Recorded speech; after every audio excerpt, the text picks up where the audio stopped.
preservation of and increased access to the 92nd Street Y Humanities Audio Archives is generously funded by the National Endowment for the Humanities. Thank you very much. Good morning. We're going to tour Jewish music this morning in a variety of forms, but it occurred to me that the place where we should probably begin would be at the beginning with some discussion about the roots of Jewish music. Now, this really could be a fairly short discussion because what we know about the roots of Jewish music and what Jewish music really should sound like is relatively limited.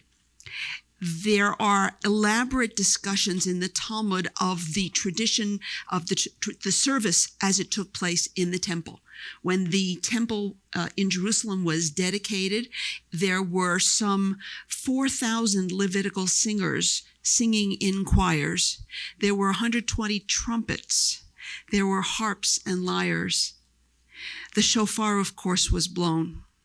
It must have been quite a spectacle. Please don't get the impression that they brought that many choristers and instrumentalists to every daily service. They certainly did not. But there were 3 choirs and a minimum of 12 musicians, 12, one representing each of the 12 tribes. And the music was very important in the service. The core of the temple liturgy was the Psalms. But of course, the main function of the temple service was the offering of sacrifices. When the first temple was destroyed in the year 586 before the Common Era, our people were exiled to Babylonia. And while we were in Babylonia, we picked up some customs from the locals. And when we returned to Jerusalem and rebuilt the temple, we included the use of flutes in the temple service for special occasions, festivals, not daily services. We also included the voices of young boys in the service to sort of sweeten the sound. I don't know how many of you are familiar. It takes about 5 years for a cantor to train in any one of our cantorial training programs that exist in the modern world. And it's an interesting coincidence that the Levitical singers trained also for a period of 5 years from the age of 20 to 25 because they had to learn everything by rote. There was no system of musical notation. Of course, there were no recordings. There were no books. So they needed to learn everything by rote. It took them 5 years. They then served in the temple choir from the age of 25 until the age of 50. So adding young boys to the service probably meant the children of the adult singers would be added to the choir to give them a little bit of a head start on their journey toward their participation in the temple service. I would like to play for you a recording of the temple service, but unfortunately, that's not possible. No matter how deeply we dig under the wall, the remaining wall of the temple, the kotel, we are not going to find the sheet music for the temple service. The only thing we can do is extrapolate backward from the oldest Jewish musical traditions that we do know and guess at what the service might have sounded like. But before we even go there, I want to say this. If we, as I did, take the establishment of the temple services as a sort of a beginning point for Jewish music, first of all, we're a little bit ahead of ourselves because, of course, there were Jews and there were certainly forms of worship before the temple was actually consecrated. Probably the first musical prayer, a prayer of thanksgiving, was offered when the Israelites successfully crossed the Red Sea. And the Torah tells us that Moses and the men of Israel sang, and Miriam led the women in dancing. And that is the way the ancient world was divided. The men would sing and the women would do the dancing. There were no dancers in the temple. That was not something that we did. Other religious traditions did. We did not. Which means that there was probably little to no active role for women in the temple, but we're not going to get bogged down in that. It was the ancient world, and that's the way it was. But the question is, what did that tune sound like when Moses extemporaneously created a song of praise and thanks to God for the miracle that he wrought for the Israelites? The tune probably sounded like an Egyptian song, because after all, Moses was a prince of Egypt. Even before the movie came out, he was a prince. He was certainly given the best possible education, which in Egypt would have included the equivalent of a conservatory education, although of course it's not the conservatories that we think of. There was no Juilliard in ancient Egypt. But he would have gotten a good music education. And of course, the Israelite nation had spent 210 years living among Egyptians. And we didn't give up our names, and we did not give up our, some aspects of our traditions, but we were living among Egyptians for 200 years, and we were not deaf. And even if there had been some tribal songs of the clan of Jacob, they certainly would have been outnumbered by the Egyptian songs that the slaves would have heard and probably chanted during their years of slavery in Egypt. So when Moses went to extemporaneously create a song that everybody would be able to keep up with, it must have sounded like an Egyptian song of the time. And for that matter, over the intervening hundreds of years between the time that the Israelites actually made it into Canaan, ancient Israel, and actually constructed the temple, they were still living among the Canaanites. They had passed through lands established and inhabited by the Assyrians and the Phoenicians, and there were traveling nomads who brought any number of tunes with them. And we also know that the instruments that were played in the temple service and that were contemporary at the time were the very same instruments that were being played by other communities. So it's not very likely that the temple service would have been absolutely unique in the world, that there was nothing like it anywhere. By the time of the Second Temple, by the time of the Talmud, we have eyewitness reports from rabbis who lived at the time of the Second Temple, and they described the temple service somewhat conservatively, small c, conservatively, saying things like, well, the music of the temple was not erotic like the music of the Greeks, and it wasn't raucous like the music of the Egyptians. But it doesn't really tell us very much about what it was like. So I'm going to give you an example from the oldest diaspora Jewish community that we know, and that is the Babylonian community, the Iraqi community. We were exiled to Babylonia after the first temple was destroyed, and although permission was given for the Jews to go back to Jerusalem, there were many Jews who never did go back to Jerusalem because they didn't really remember having been in Jerusalem. They had been born and raised in Babylonia, or they were very little children when they came. They were comfortable in Babylonia, and they stayed. And so the Iraqi community that came pretty much en masse to Israel in the early 1950s had been living among other Iraqis for 2,500 years. Now, when I play for you, interestingly, a sampling of the chant for Az Yashir, that is the song that Moses sang at the Red Sea. This is the Babylonian version, not Moses's version, but the Babylonian interpretation of what that might have been. I don't want you to walk out of the Everett Institute this morning and say, I heard the temple music. If we could peel back 2,500 years of oral transmission, we would get at a kernel of what the temple service might have sounded like. But I can say with some confidence that the Babylonian tradition is much closer than anything you're likely to hear in America. We will talk more about what you hear in America. But first, let's hear a little bit of the Babylonian tradition.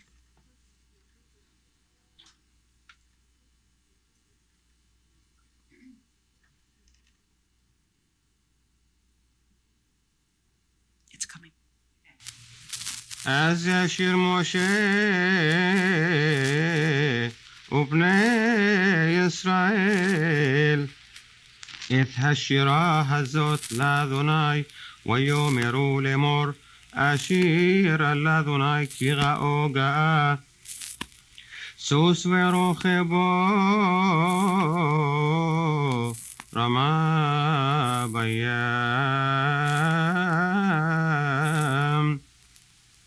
عزي وزمرثيه ويهلي لي شعاع زيلي وأنويه إله أبي وأرم منه.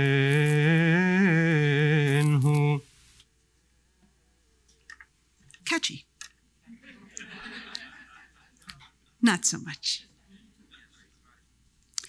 Well, when we lived among Arab communities, that's what the music sounded like, which is not to say that Babylonian Jews sounded like Persian Jews or Lebanese Jews or Egyptian Jews. They all have different traditions. But to our not so well Eastern-oriented Western ears, they sound more like that than most of what we hear in other Jewish communities. And that's a very, very, very important thing for us to keep in mind. As I've tried to establish even this early in our conversation, Jewish musical traditions were always borrowed from somewhere else. All of us were at Mount Sinai, but we were at the bottom of the mountain. We don't know what exactly transpired up on the top of the mountain. But I promise you, Moses had more than enough to learn without having to worry about musical traditions. And God did not hand Ashkenazic Nusach or anything else to Moses on Mount Sinai. The musical traditions of the Jewish people are gleaned from and adapted for our purposes from all of the nations of the world. So there isn't one Jewish musical tradition. There are many Jewish musical traditions. And if I point to one community or one larger group, like, for example, the Eastern communities, the Jews who lived in Arab lands, I'll lump them all together because they have more in common with each other than not. But a Persian Jew and a Yemenite Jew and an Iraqi Jew and a Cairo Jew would argue a lot about the way the music is supposed to go. And all of us would probably sit there and laugh and say, well, what difference does it make? But imagine a Polish Jew speaking to a German Jew, and we all understand perfectly well what difference it makes.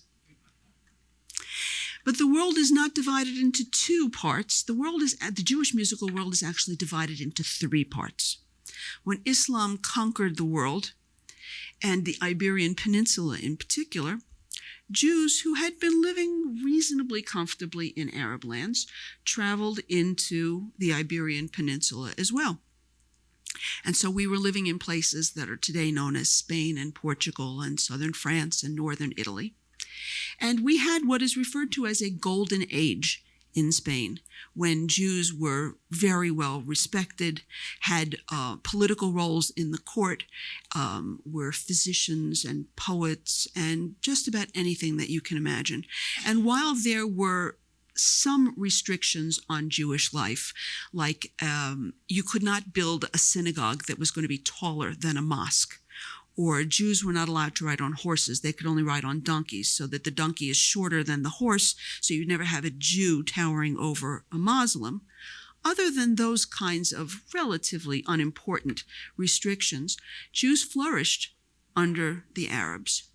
And then there was this minor incident known as the Crusades, that was a joke. And the Catholics conquered the Muslims, and they took control over Europe. And the Jews now had a challenge. Do we stay living under the Catholics in this comfortable place in the Iberian Peninsula, or do we go back home to the Arab world, where most of the people who had been living, let's say in Spain, hadn't been for 400 years, had distant cousins, but it's not really home. And for the most part, they said, desert, Spanish Riviera. And there was really very little question that the Jews were going to stay in Spain. Muslims, Catholics, what's the difference? Well, of course, we found out what the difference was, and that was the bad news. The good news, though, was that the Jews who remained in Spain and Portugal until 1492 were present in Europe for the birth of Western music. And that had an enormous impact on the development and the further evolution of Jewish musical tradition. The far greater impact, though, came after 1492, when the Jews were expelled from Spain, and in 1497 from Portugal. And the Jews essentially took two very different routes. There were some Jews who took a sort of a southern route. Some went to Morocco, where there had been continuing dialogue back and forth, because from Spain to Morocco is only 14 miles across the Straits of Gibraltar, and other North African countries. Some Jews went into the Balkan countries, into the former Yugoslavia, into Greece, into Turkey. And that's a kind of a southern experience. And interestingly, for the most part, what was preserved in those communities were the non-liturgical songs. Wonderful songs that really have their roots in Spain, songs that talk about Spanish kings declaring wars and what ends up happening, having nothing whatsoever to do with the Jewish community. But other Jews went north. They went to Amsterdam. And in Amsterdam, they were very well received and very, very comfortable. And if you remember, something like 6th grade, when we learned about the explorers of the world, and the Dutch were very much involved with the colonization of what we refer to as the New World, the Western Hemisphere. And the Dutch established colonies in South America, and Jews went to those colonies in South America. One in particular was Brazil, where the language is still Portuguese, because it was owned by the Portuguese until 1654. And in 1654, the Dutch owned Brazil until 1654. And in 1654, it reverted to the Portuguese. And then that's when the point at which Portuguese became the important language there, and the point at which Jews were somewhat less welcome than they had been, similar to the way the Portuguese felt about the Jews who lived in Portugal in 1497. And so the Jews who lived in Brazil decided they should get out while the getting was good. And there was a certain boatload of Jews that set out from Recife in Brazil in 1654, and they were intending to go back home to Amsterdam. But their ship was disabled, and they found themselves floating in the middle of the Atlantic, and they were fortunately picked up by another boat that was passing by, but by Europeans who did not speak any language that these travelers from Recife spoke. And the only word that anybody understood was Amsterdam. And so the Jews were taken to New Amsterdam, which is New York. And the first Jews to come to America were then Sephardic Jews. When we refer to Ashkenazim and Sephardim, we tend to lump the Jews of Arab lands and the Sephardic Jews all together. And if we're trying to distinguish them from Ashkenazic Jews, then that can be useful. But the differences in traditions are very substantial, and the differences in musical traditions are huge. So I'd like to play for you now a short example of a setting from the Spanish-Portuguese tradition of the Aleinu text. It goes somewhat differently from the way most Ashkenazic Jews chant it.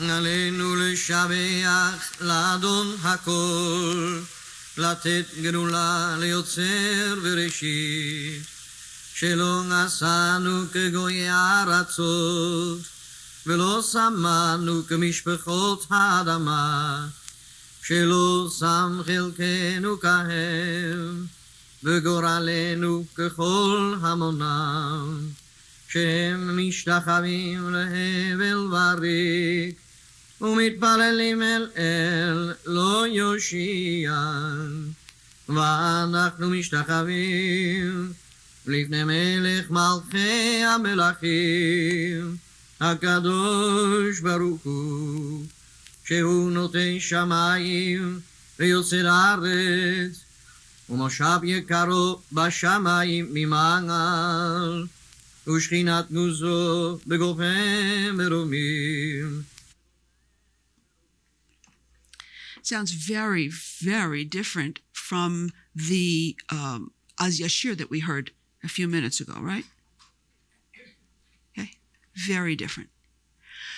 So the Spanish tradition, the Sephardic tradition, is a very, very different tradition from the Eastern, or some people say Oriental tradition.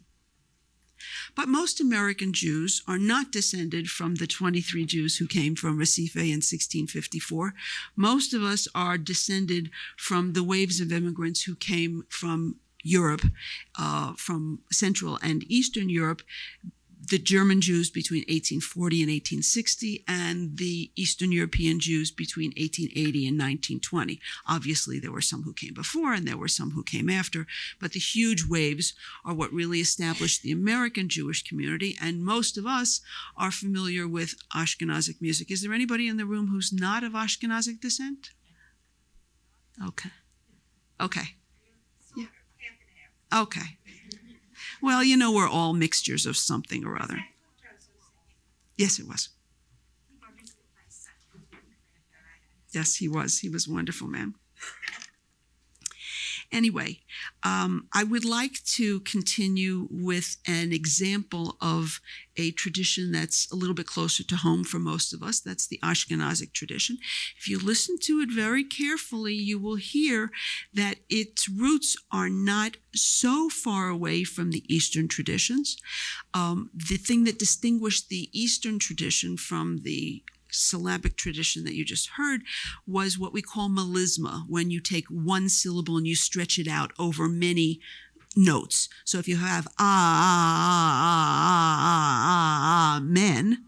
that would be a melismatic statement of the word amen. If you simply say amen very syllabically, that's a very different style. Most Western music tends to be very syllabic. Twinkle, twinkle, little star, right? One note for each syllable. And Eastern music tends to be a lot more melismatic. This is an example from the High Holiday tradition, and it definitely does have its roots in the East, but it was influenced by its interaction with the Europeans.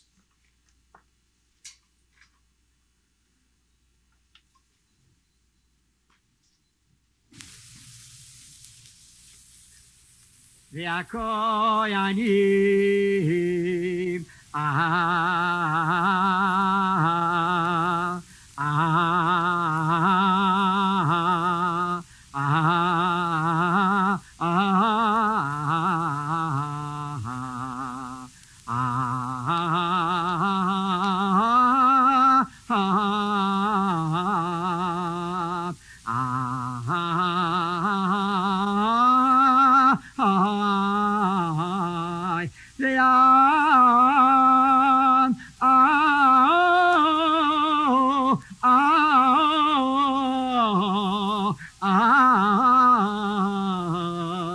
המדהים בעזרה.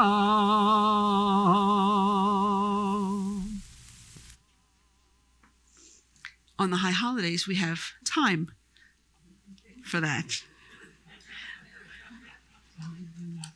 Yes. So, we have our three very different Jewish communities. And for the most part, the Oriental community and the Sephardic community retained their musical traditions. So I can give you recordings from the 20th century that sound just like the music of centuries past. And again, while there has been some oral transmission over the years, while things are not absolutely the same as they were, let's say, in the temple, or even necessarily in the 14th, 15th century in Spain, the musical traditions that exist in those communities today are largely unchanged from what they were several hundred years ago. And probably if you were to visit the Spanish-Portuguese synagogue 200 years from now, you would not hear anything that was appreciably different from the Aleinu that you heard just a few minutes ago, which is not very different from the Aleinu that would have been sung 200 years ago. The same cannot be said across the board about Ashkenazic traditions. There are places where Ashkenazic music is very much the same as what we just heard, which is what we call a Misinai tune. Misinai means from Sinai. And I already established for you that these tunes did not really come from Mount Sinai, because Moses did not really collect Ashkenazic Nusach on Mount Sinai. But between the 11th and 15th centuries, the German Jews evolved a group of traditions that were so well entrenched that they were referred to sometimes as Misinai melodies. In Poland, they were called Skarbowe Nigunim. Okay, they were holy, sacred melodies that were so well entrenched that they may as well have come from Mount Sinai, because nobody was going to change them.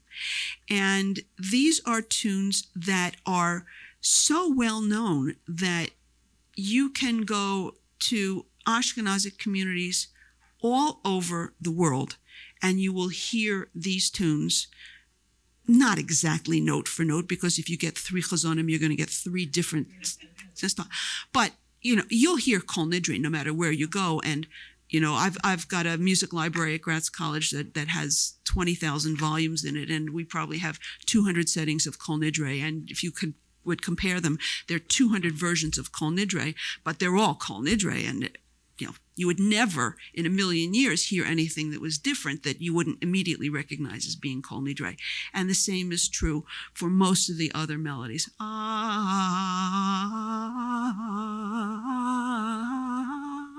Right? You hear that for the high holidays, and you can go to any Ashkenazic synagogue and you'll hear that tune. It doesn't matter what denomination they are or they aren't, you're going to hear that tune everywhere. So there are some aspects of musical tradition that have remained the same even in the Ashkenazic world.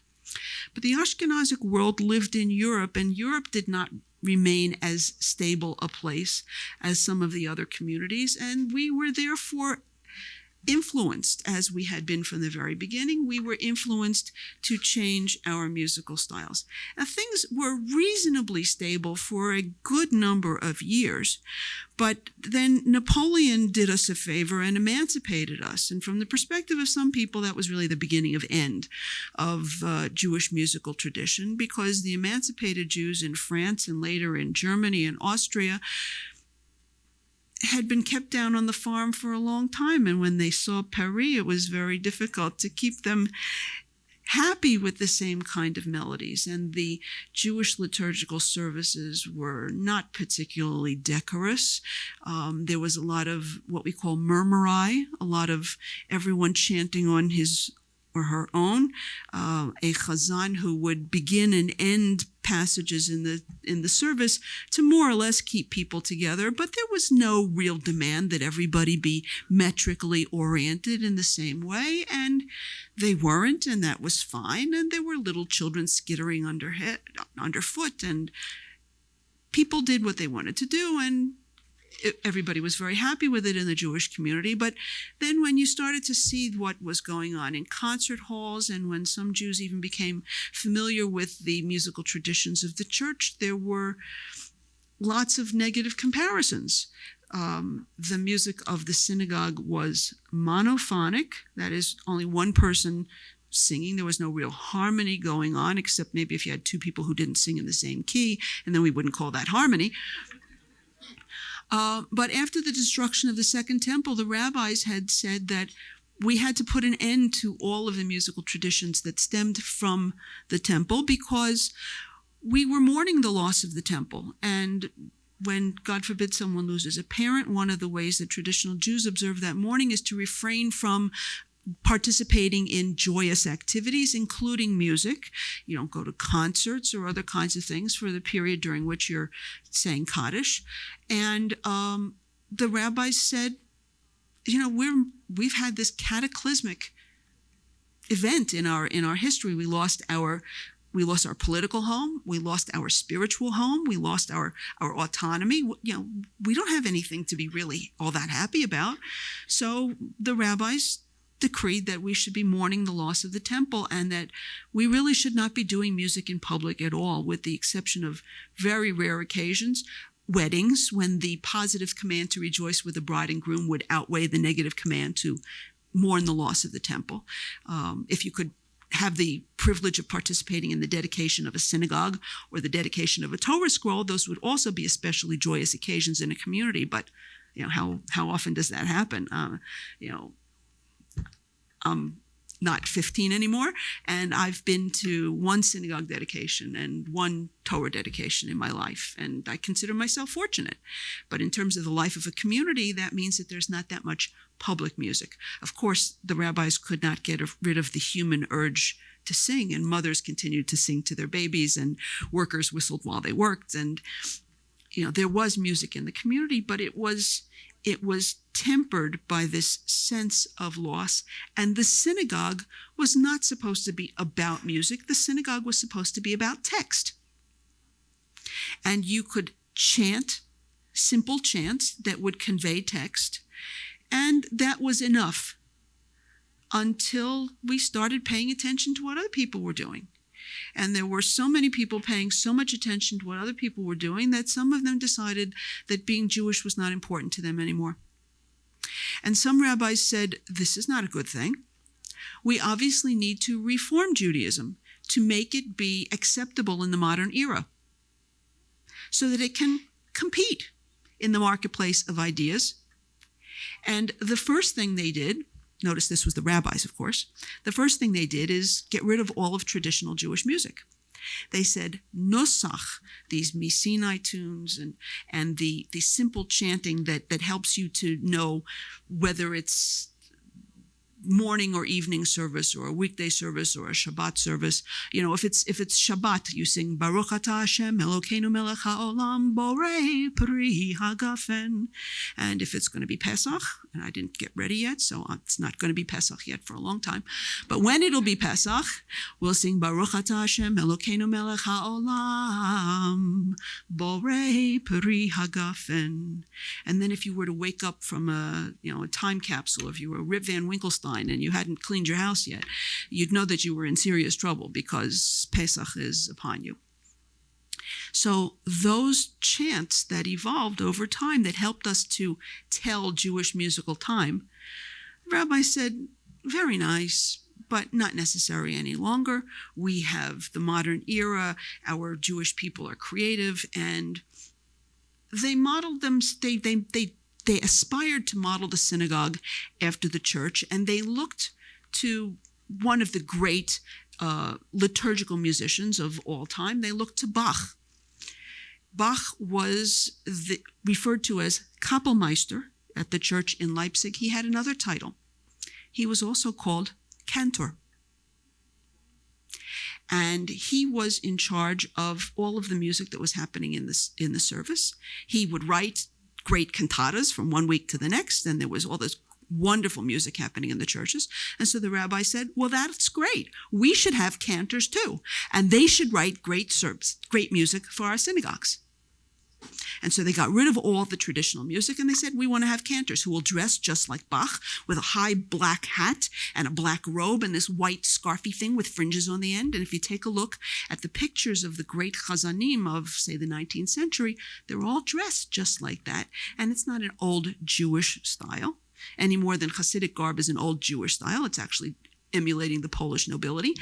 But the Jews, the great chazanim, decided that they were going to emulate the great cantor, Bach, except there was one little problem. Bach was a genius. And with all due respect to all of the chazanim of the world, just because you have a nice voice doesn't mean that you're a brilliant composer. And if you outlaw nusach today, even if you are a brilliant composer, you're probably not going to wake up the next morning with music for the entire liturgical year. So there was a period of time when there was really musical anarchy, when cantors just filled in with whatever they could find. A lot of what they could find was written by non-Jewish composers, and many of the Reformed synagogues were chanting psalms in German, and composers like Handel and Mozart had done psalm settings in German. So a psalm is a psalm. So, what's the difference? But there was a difference, and the biggest difference was that you could no longer go to 3 different synagogues in the same town and hear the same music. It was now everyone literally making Shabbos for themselves. And this was not a good thing. Fortunately for us, there arose a great chazan by the name of Solomon Zulzer. I have this blackboard over here. I should use it, right?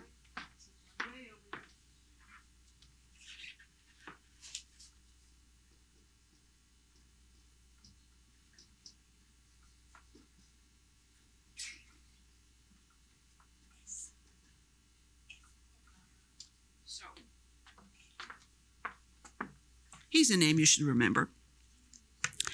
And Solomon Zulzer had a phenomenal voice, unfortunately, because he died in 1890. And I apologize to those of you on this side of the room who probably can't even see that. So maybe we'll move it for the next time.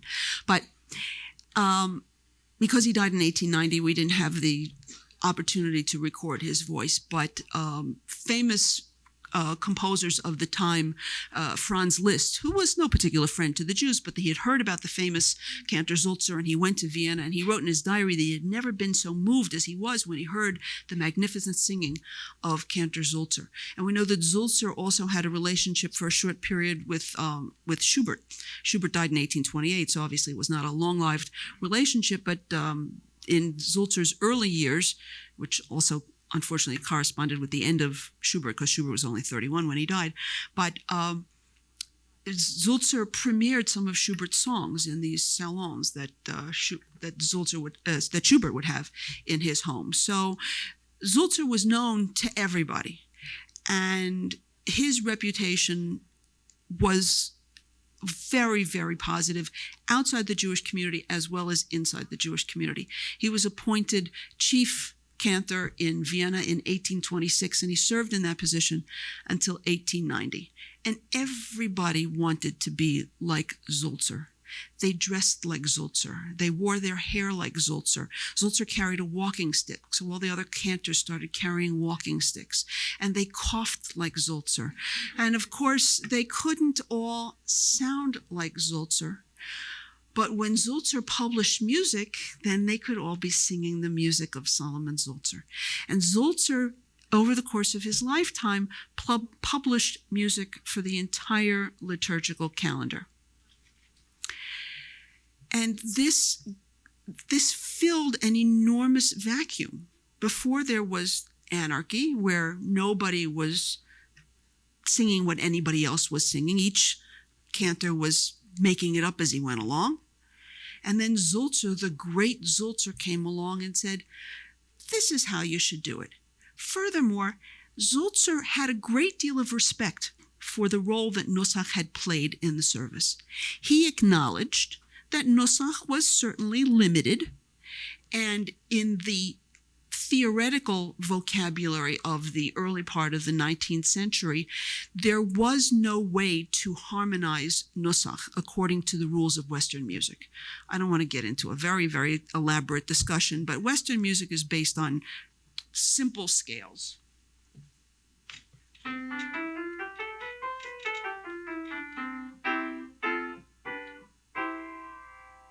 Jewish music does this.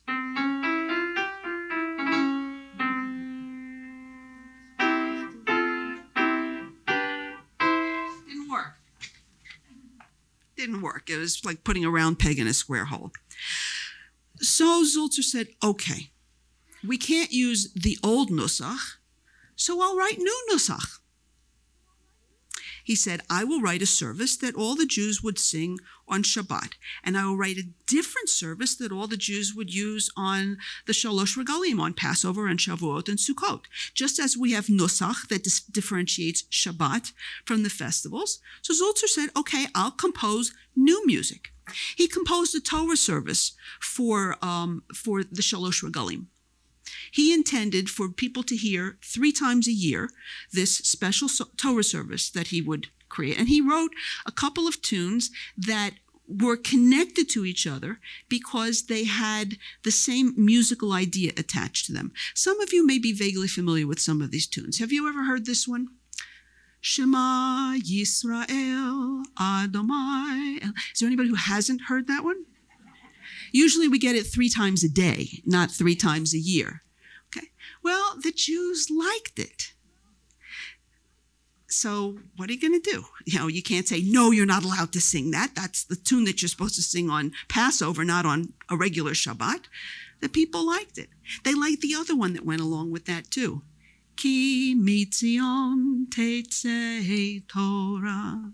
That's one you've heard once or twice? Shema Yisrael ki mitzion. It's the same. Not because Zolzer couldn't think of something different, because he wanted it to be the same. That was his gesture to say, these tunes belong together. This was his attempt to create a new nusach, a new musical idea that would inform this particular service, that would make it sound different from the service that he wrote for Yom Kippur, or the service that he wrote for Shabbat, or the service that he wrote for the weekday. You don't know every single tune that Zolzer wrote, but you know several of them. But you know them in a style that's what we call folklorized. The people got hold of it. What the people do to the music sometimes is not very nice. But it's out of love, right? Well, I'm going to give you the opportunity to hear Ki Mitzion the way Zolzer wrote it.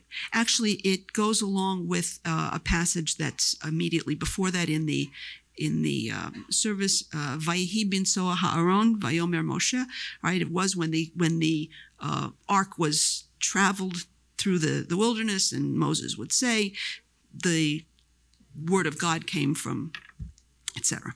So we're going to hear this the way Zolzer wrote it, and I encourage you to resist the temptation to sing along, because you're going to sing along the way you think it goes, but this may be the only opportunity you'll ever hear to hear the way it should go.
Doesn't sound like that in my shul.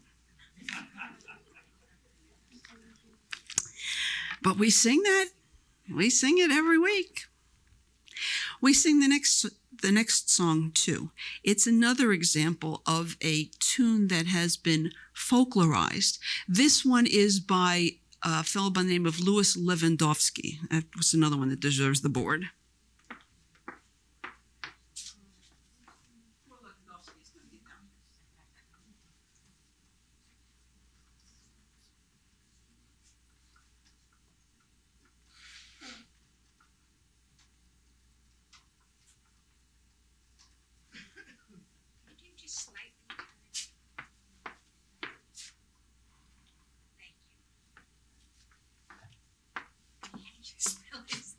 Yeah, see, it didn't even help.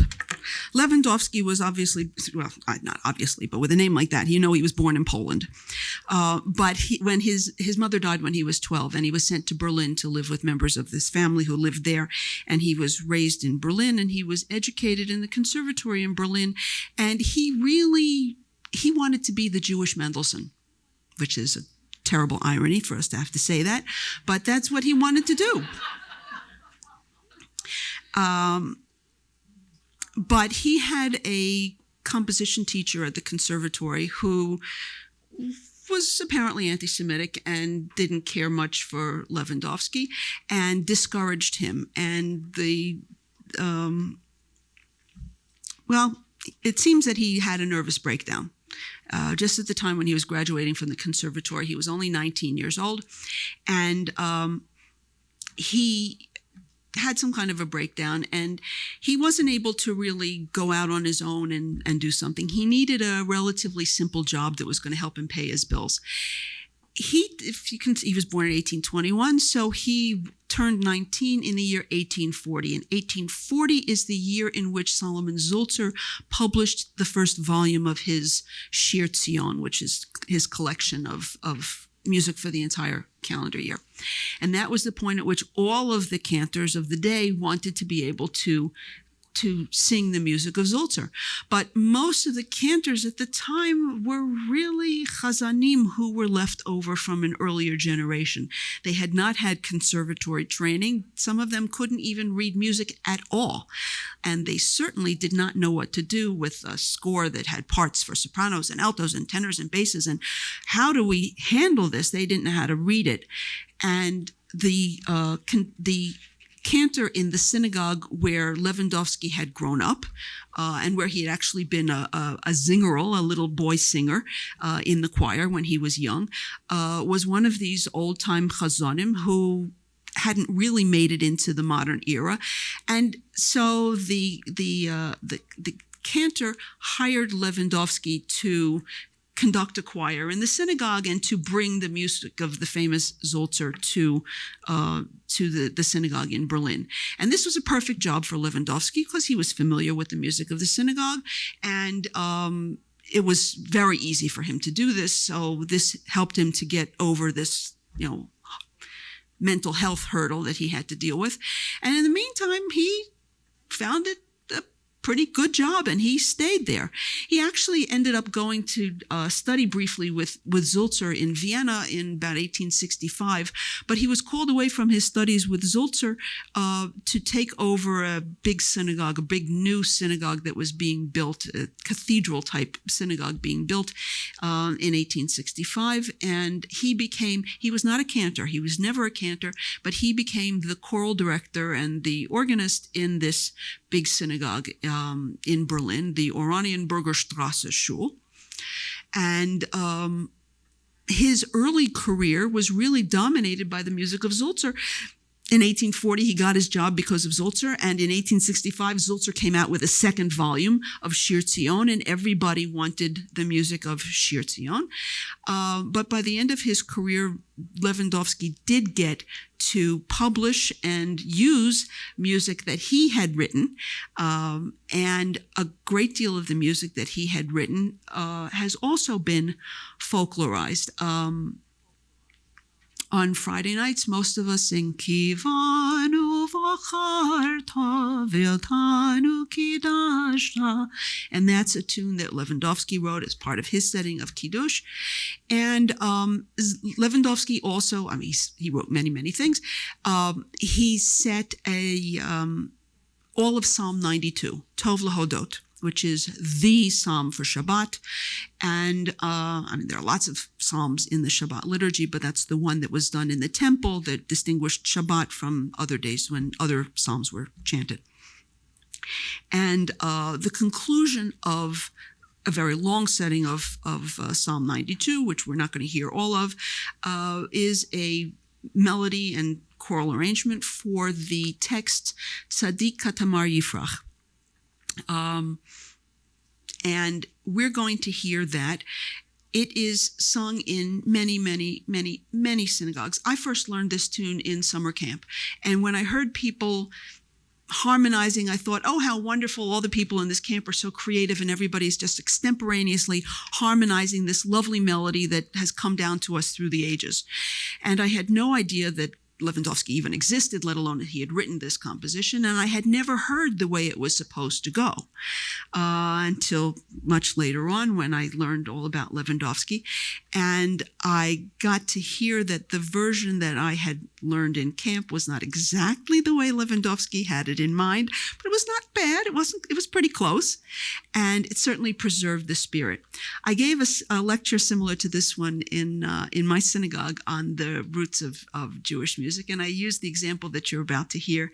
And my rabbi was absolutely horrified because he had grown up in the Breuer tradition, the very far-right Germanic tradition of Orthodoxy. And everywhere he went, this was, as far as they knew, this was a Misinai tune. This is the way you sing Tzadik Katamar. And he was more than a little taken aback to discover not only that it had been composed, but heaven forbid by somebody writing for the Reform synagogue, but he hasn't stopped singing it. And nobody stops singing it, but nobody sings it quite like this. I have to apologize. The excerpt that you're going to hear is taken from a recording where the person was introducing the song, and you're going to hear the guy introduce the song because I couldn't get rid of it. I apologize. And finally, a section of Mizmor Shir Liyom HaShabbat by Lewandowski.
It's a nice tune.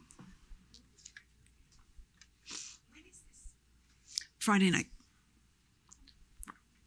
Come to my show. Okay, well, you will not hear that in the Spanish-Portuguese. You will not hear that in the Spanish-Portuguese synagogue. No. This is an Ashkenazic tune. So, it was,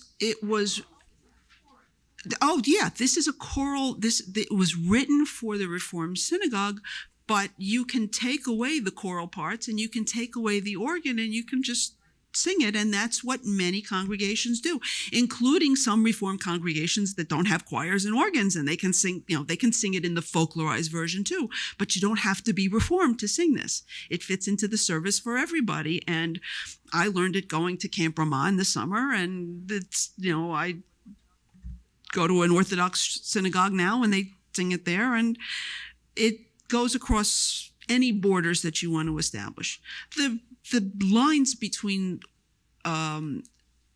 Oriental and Sephardic and Ashkenazic traditions are not quite as rigid today in the 20th century, when you can go from one block to the next block to the next block and find different synagogues, and people do. And melodies do make their way across traditions, but there are certain melodies that are especially well entrenched in one community and don't need to go anyplace else, because in the other community they have another melody that's equally well entrenched. The Ashkenazic community doesn't have a tune for Az Yashir, for example, and so the only tune that I ever learned is Az Yashir Moshe Uvnei Yisrael et Hashira Hazot Ladomai Vayomeru Lemor, and that's a Sephardic melody. And when I learned it as a kid, I didn't know there were Sephardic Jews. I just thought there were Jews. So what did I know? There are just Jews. And as our traditions evolved, not everybody wanted to have a choir and an organ. And obviously there are some traditions that continue to believe that we should not be using any instruments, let alone the organ. I mean, the organ has its own set of problems because it's so much identified with the church. We have a prohibition on what we call chukat hagoy. If the non-Jewish community does something that's distinctive, then we should make sure not to do it just because they do it. So if the organ had not been the primary instrument, if the violin had been the primary instrument of the church, then the violin would not be so welcome in Jewish communities. But it was nothing really about the organ. It was just because it happened to be associated with the church. Most traditional communities don't use any instruments. They don't care about organs or flutes or violins or guitars or anything else. They just don't want any instruments. But that's a different subject. But no matter what accompaniment or lack thereof you use, there was evolution in the way people approached the services. Not everybody who welcomed the choirs and organs initially was happy to continue with that tradition, because for one thing, it meant that the cantor and the choir were running the service, and there was relatively little for the congregation to do. If you went to the service day in and day out over a period of years, you might become familiar with some of the tunes, and depending upon the gestalt of the synagogue, you might be welcome to sing along. There are some synagogues where the choir sings and the people don't sing along, even though they know all the tunes, but they don't sing along because they're not really supposed to sing along. The choir is there, and that's what they do, and the congregation maybe says amen every once in a while, and that's what they do, and that's the minhag, that's the custom of that community, and if it works for them, that's fine. But then there are other communities that say, we don't want the cantor and the choir to be dominating our service. We come to pray. We want to participate on our own. We want congregational singing. And so from the 1950s and forward, congregational singing made a huge impact on American synagogues. And the question is, what kind of singing was going on? Well, some of it was folklorization of this kind of choral art music, bringing it to the level where people could appreciate it. Some of it did hold on to nusach. In the Reform communities, they mostly got rid of nusach, but the conservative community and the traditional community held on to nusach, which doesn't mean everybody always uses exactly the correct nusach in the right place, but the idea of using nusach is still respected in some communities. And for example, that tune that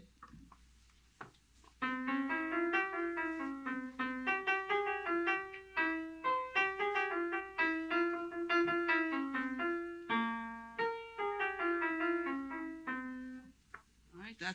That's Shabbos morning.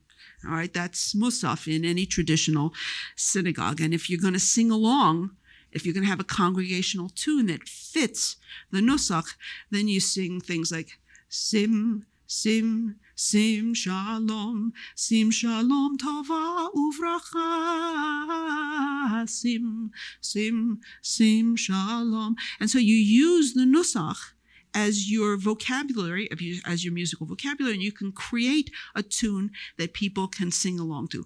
Yismechu b'malchutecha, shomrei, shomrei, shomrei Shabbat. It's in the same nusach. It's in the same scale. And the nusach is not a scale, but it's in the same musical vocabulary. So people wrote within Nusach. People wrote other tunes that were not necessarily strictly within Nusach, but had a flavor of reverence about them. Most of the Carlebach nigunim. Pitchuli Sharei Tzedek Avova Modeka. For a Hallel service, it's a very reverent kind of melody. It doesn't repeat texts the way some other melodies do, so it's more accessible in a more traditional kind of a setting. And even though it's not technically within the Nusach, it works and people are comfortable with those. Some people take the Hasidic flavor and doesn't have to be necessarily so quiet and reverent. You can have Malchutcha, Malchut Kol Olamim, Umemshaltecha, Bechol Zor Vador. And that's from a Hasidic song festival, which was more song festival than Hasidic, but it's a short, catchy tune, and people like it, and people use it in synagogues. And then other people came along and said, well, we'll just keep pushing the envelope, and we'll write more art music, more music for cantors and choirs to sing, and we'll continue to adapt the music of our surroundings, because that's what happened in Europe. And so here we are in America in the 20th century, maybe in the 1960s, 70s, 80s, we'll adopt more contemporary kinds of sounds, and then you get something like this.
That's by Gershon Kingsley from a service called Shabbat for Today that was written in 1970 and was very popular in its time.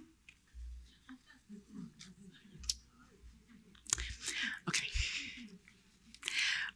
But styles continued to evolve, and the notion of taking what was then a contemporary sound and bringing it into the synagogue continued to evolve as contemporary continued to evolve. And you have people doing rock and roll services, and to everybody's credit, the rock and roll services didn't last because it was just over the top. It was, the kids thought it was fake, and the parents for sure didn't like it, and so nobody was really happy with the rock and roll services.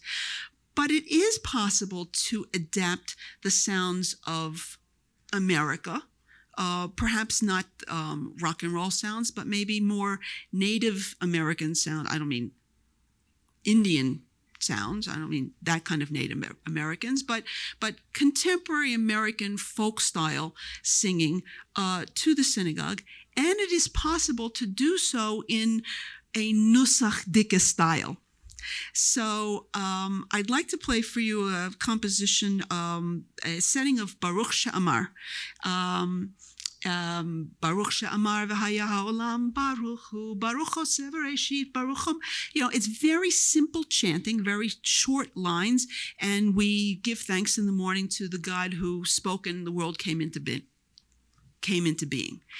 And there are various tunes that are done in a sort of simple chant style that are popular in yeshiva day schools and in camps where children are singing the prayers. And this is an example of how you can adapt a nusach style. You can accompany it if that's what you want to do. And it can be very, very American and yet also in its own way very traditional. And so we'll conclude with this example.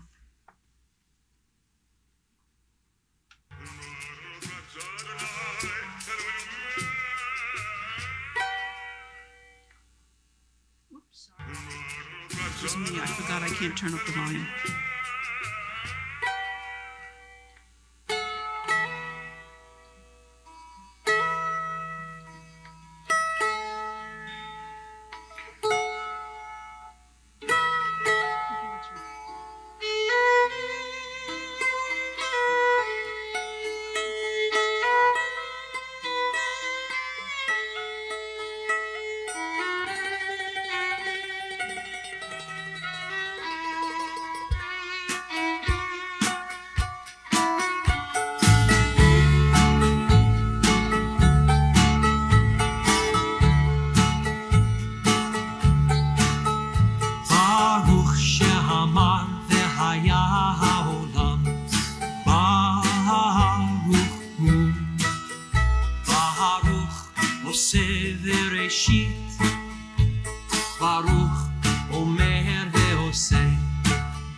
So it's American and it's nusachdik and makes a lot of people very happy. Well, if you have any questions about this segment, that was Craig Taubman. Craig Taubman, Taubman. Yes, ma'am.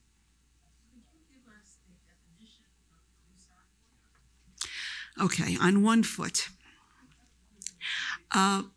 Ms. Everett wanted to know what a definition of nusach.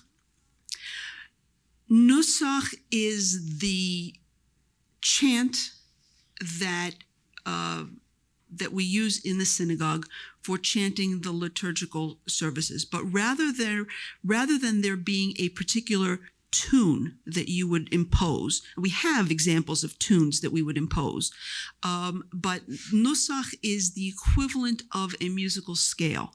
So, for example, if you have a major scale, you could sing Twinkle, Twinkle, Little Star. You could sing Yankee Doodle. You could sing Do, Re, Mi. We could spend the entire morning singing songs that were in the major scale, but no two of them would sound alike. So nusach goes beyond a collection of pitches. Nusach also involves the use of distinctive motifs. So, for example, you would always begin a certain passage in the same way. You would always end the passage in the same way. And you might have certain moments along the way where you would hear certain phrases. But there's also room to improvise. So let's say we were all members of a club, and the requirement was that you wear black and white. So I would be perfectly dressed and you would be perfectly dressed, and neither one of us is wearing the same thing. Okay, so somebody else would come in with a white shirt and a black, somebody would come in black and white polka dots, somebody else would come in black and white stripes. But if I said, and you have to have a big flower, on your lapel. So somebody would put a flower on this side and somebody would put it on that side, and somebody would have a red flower and somebody would have a polka dotted flower, but we would all recognize each other. We could be part of a club and we would identify each other from the way we were dressed. So similarly, Nusach has in it enough defining moments so that we have a framework in which to work, but not so imposing that everybody has to sound exactly the same all the time. Okay, yes? I would say until the last 5 minutes or so, your whole focus has been on the liturgical perspective of, let's say, Jewish music. Well, I'm still liturgical, and we have 2 more hours, and I'll go beyond that. Well, that's the point I was making. Will you be covering Yes, sir. the secular, the Yes, sir. Jewish musical? Yes, sir. Okay. I'm glad to hear that. Yes. When it was during the period of chaos, we were liberating France, were orchestras already playing together by that time? Orchestras, sure, but not in the Jewish community. No. Yes, sir. Were there any influences of Jewish music on other music? Yes, absolutely. The klezmorim, and we'll talk more about klezmorim, but klezmorim were folk musicians who, you know, if it had a beat and you could dance to it, everybody was happy. And so they played at Jewish weddings, but they also played at non-Jewish affairs because the rabbis had said, we're going to limit Jewish music in the Jewish community, but they never said you're not allowed to be a musician and earn your living with the gift that God has given you. So if there wasn't enough work in the Jewish community, then the klezmorim played in the non-Jewish community. And they played Jewish music at the non-Jewish community. They played non-Jewish music in the Jewish community. They were the primary conduits for traveling back and forth. And the other thing I have to say is that what we refer to as the Misinai tunes, the Kol Nidres and Alenus and the tunes that we identify as being quintessentially Jewish are really stylistically exactly like all the secular music that was happening in Germany in the Middle Ages. So you can have one tune that's being sung in a church and another tune that's and the same tune being sung in the synagogue. It's very difficult to know who had it first. What about melismatic music? Did we get that from other traditions? We got melismatic music from the East. That's an Eastern tradition altogether. And we started out in the East. So really, technically, our music should be melismatic. And when it went syllabic, it's because it went Western. Yes, ma'am. Right. I'd like to know about the trope signs. When did that originate? Well, the trope signs that we use today were codified in the 10th century. But there were apparently symbols that existed before that, but the system that we have now came out and was so much better that it completely, practically overnight wiped out the symbols that were used previously. But there was an oral tradition that went back even before that. So even before people were writing down the symbols, people knew what they were supposed to be. It was just an oral tradition. It was like the Talmud was an oral law until somebody was afraid to write that it would get lost, and so they wrote it down. Yeah. You know, you mentioned that, when the cleverest would go back and forth and import or at least expose Mm-hmm. the melodies. You know, I heard that many of the melodies that we think of as you say, the standout, could have been, they were drinking songs. They were. They were. Enkel Eloheinu was a German drinking song, but we sing it anyway every Shabbos morning. Yes, sir. Coincidentally, on Thursday of this past week, NPR interviewed a young man from New Jersey who was introducing gospel into the liturgy, and it was Into Jewish liturgy. Yes, yes, and it was fascinating to hear an example of it on the radio. There's no end to what gets introduced into Jewish music because we live in the world. And that's the way it's always been. That's my point. Yes, ma'am. Has the establishment of the State of Israel influenced liturgical music? No, because synagogues in Israel are overwhelmingly very traditional, and nobody in Israel writes for the synagogue. The few Israeli composers who have written anything liturgical have been commissioned by American congregations. Nobody in Israel is writing distinctive music for the synagogue. the establishment of the state has created a wonderful ingathering, and so we're now able to hear traditions from all around the world, and it has had its impact on all kinds of Jewish music, but for the concert stage and in the secular realm, not the synagogue. Yes, sir. Did you ever put on this kind of a program where you do across the board in a secular situation, carnival or something, where you would pick out and do this kind of stuff? You mean a lecture demonstration like this? Well, there are lots of. I mean, there are choirs and ensembles that perform Jewish music in concert settings all the time. Sure.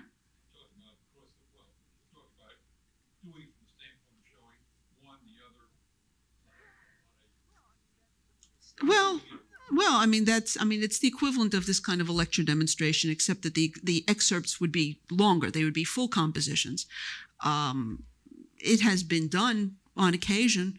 I've participated in programs, let's say for Hanukkah, where people are educated about different traditions, for Hanukkah. It's very difficult to find an audience that's interested in something like that in a concert setting. Usually when you go to a concert, you want to hear a concert, and you don't want to hear somebody teaching you. And usually, if you want to set it up, I'll come. Yes, ma'am.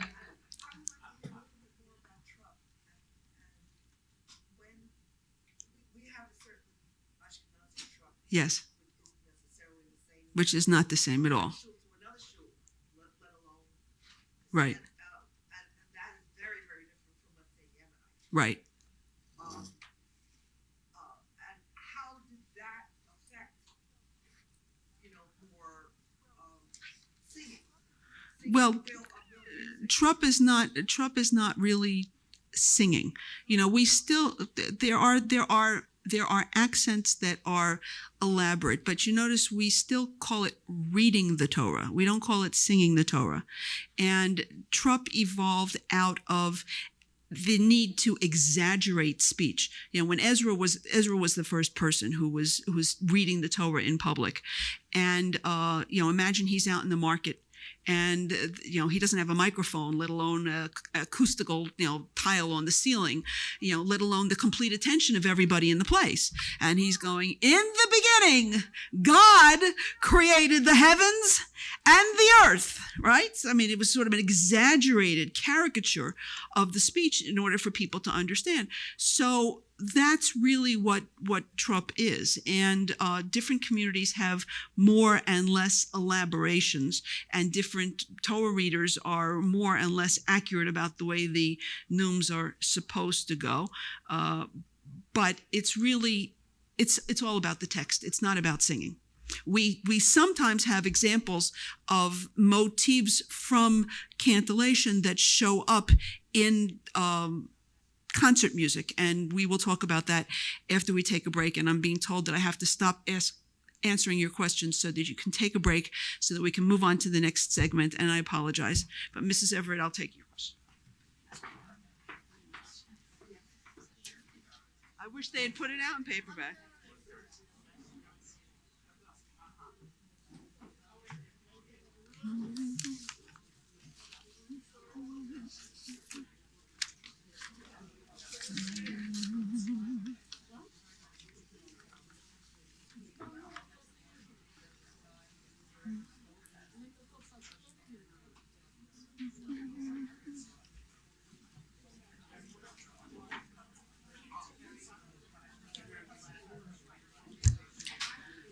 Okay, I think we need to get the show on the road. They're going to yell at me. They said we have to be very punctual. I try to be obedient. So I'm pleased to hear that at least some of you are interested in secular music, because that's what we're going to talk about. How we get from Kodesh to concert. And this did not happen in the Jewish community for a very, very, very long time, for the same reason that the development of synagogue music was retarded, because the rabbis had declared that after the destruction of the Second Temple, we were supposed to be in mourning, and music is equivalent to joy, and there wasn't room for very much joy in the Jewish community. There was folk music. You could not keep people.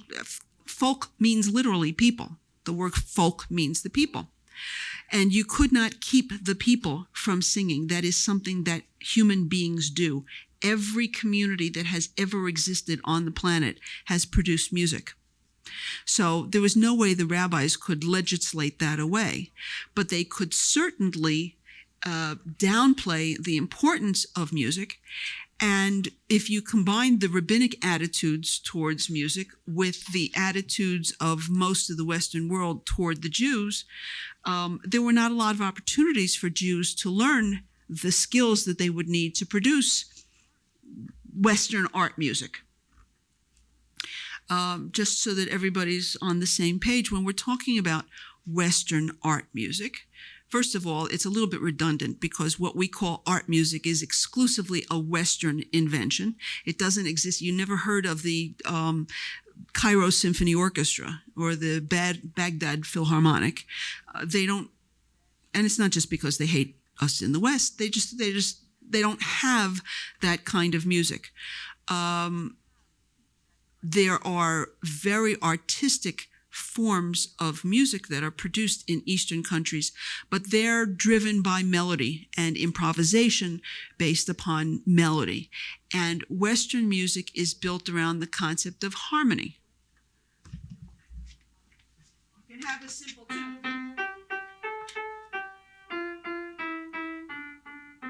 But it gets better when you do this.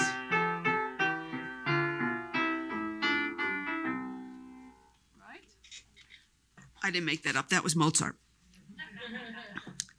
And Western music that is driven by harmony requires a level of knowledge and training that you're not born with. Even Mozart was born with genius and with the innate ability to be able to develop the skills. But if he had been born into some other family and not the family of a musician, he might never have learned those skills.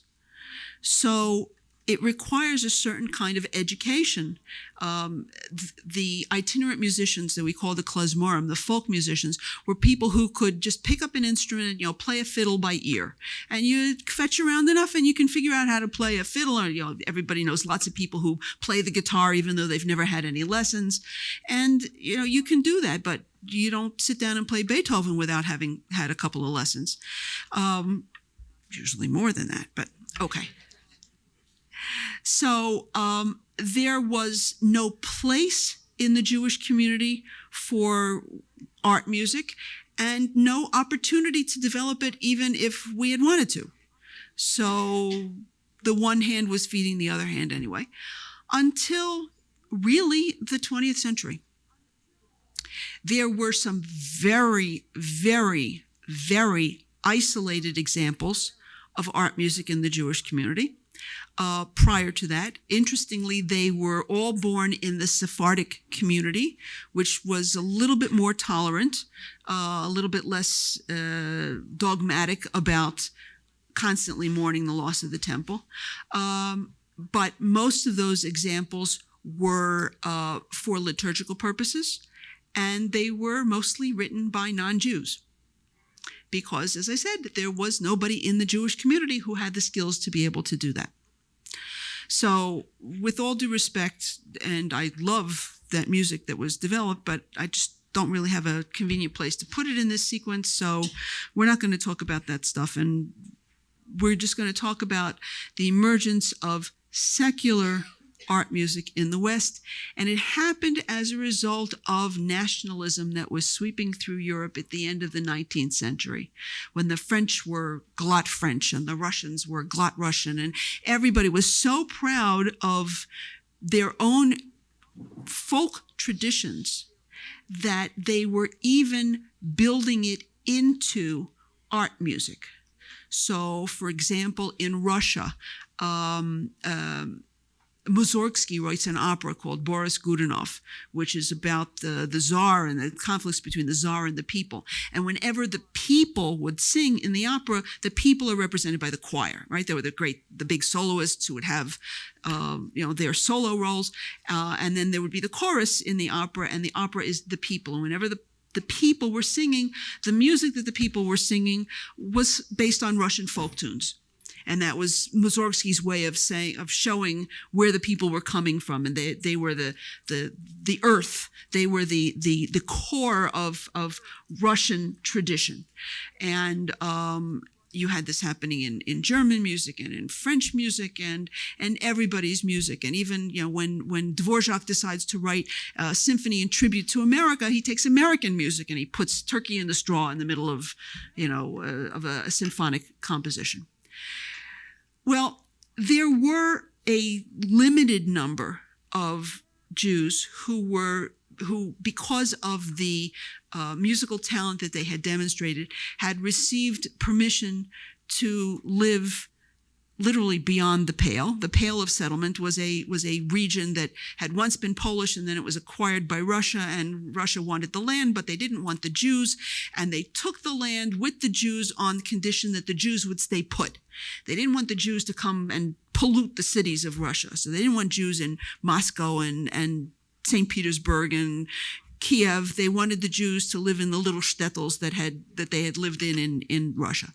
But if you had something that the government needed, or if you had some great talent that it was obvious it could be nurtured, then you would have permission to live beyond the Pale of Settlement, to go into the cities and attend the university, or for our purposes, the conservatories.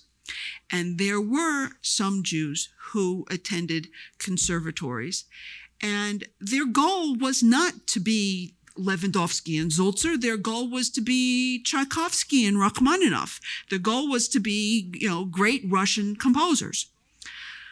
The problem is that they had a big J in their passports, and they were still Jews. And it was clear that the Jews were never really going to be accepted as complete citizens of Russia. The Russian Jews were never emancipated, the way the French and the German and the Austrian Jews had been. Emancipation did not come to the Eastern Europeans until, practically yesterday. So the Jews who were trying to be great composers were sort of doomed before they started.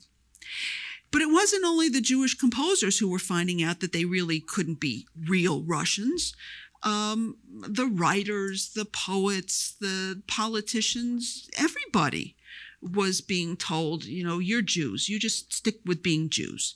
And this was one of the great reasons why the early Aliyot to Israel began.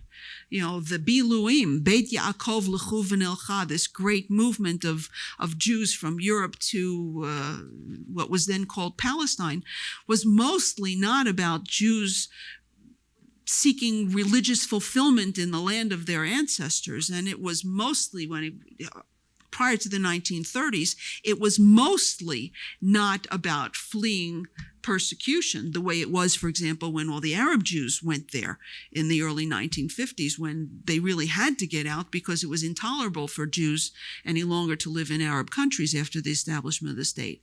But in the 19-teens and the 1920s, the people who went to Israel, as opposed to going to America, were looking to build really a secular life for Jews. The kibbutz is the quintessential socialist institution, and they would have been perfectly happy to be socialist in Russia if they could have been part of the Russian gang, but they couldn't. They were Jews, and so they were always left on the outside. But some Jews living in Russia said, well, if they won't let us be Russians, then we'll be Jews. Not that we'll become religious, but we will develop a heritage of Jewish traditions, and we will be proud of who we are, and we will collect our traditions, and we will make art out of what was folk about our lives.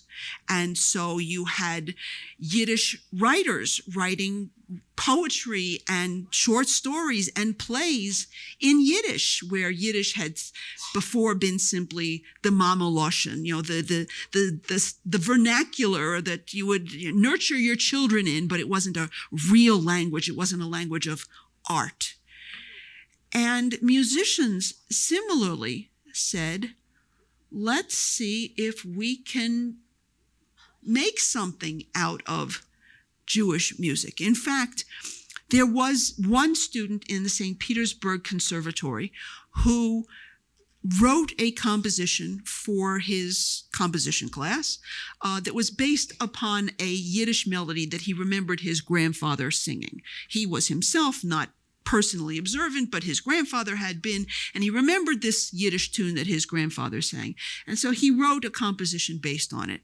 And the composition teacher, who was Rimsky-Korsakov, went nuts.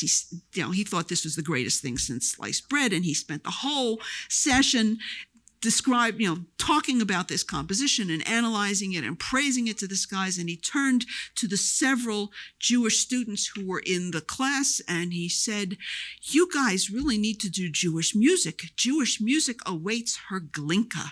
Glinka was the first of the Russian composers to start putting Russian folk music into art music in Russia, and Rimsky-Korsakov said, you guys have to do this.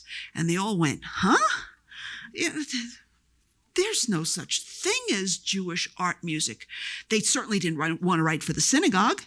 What were they going to do with Jewish music?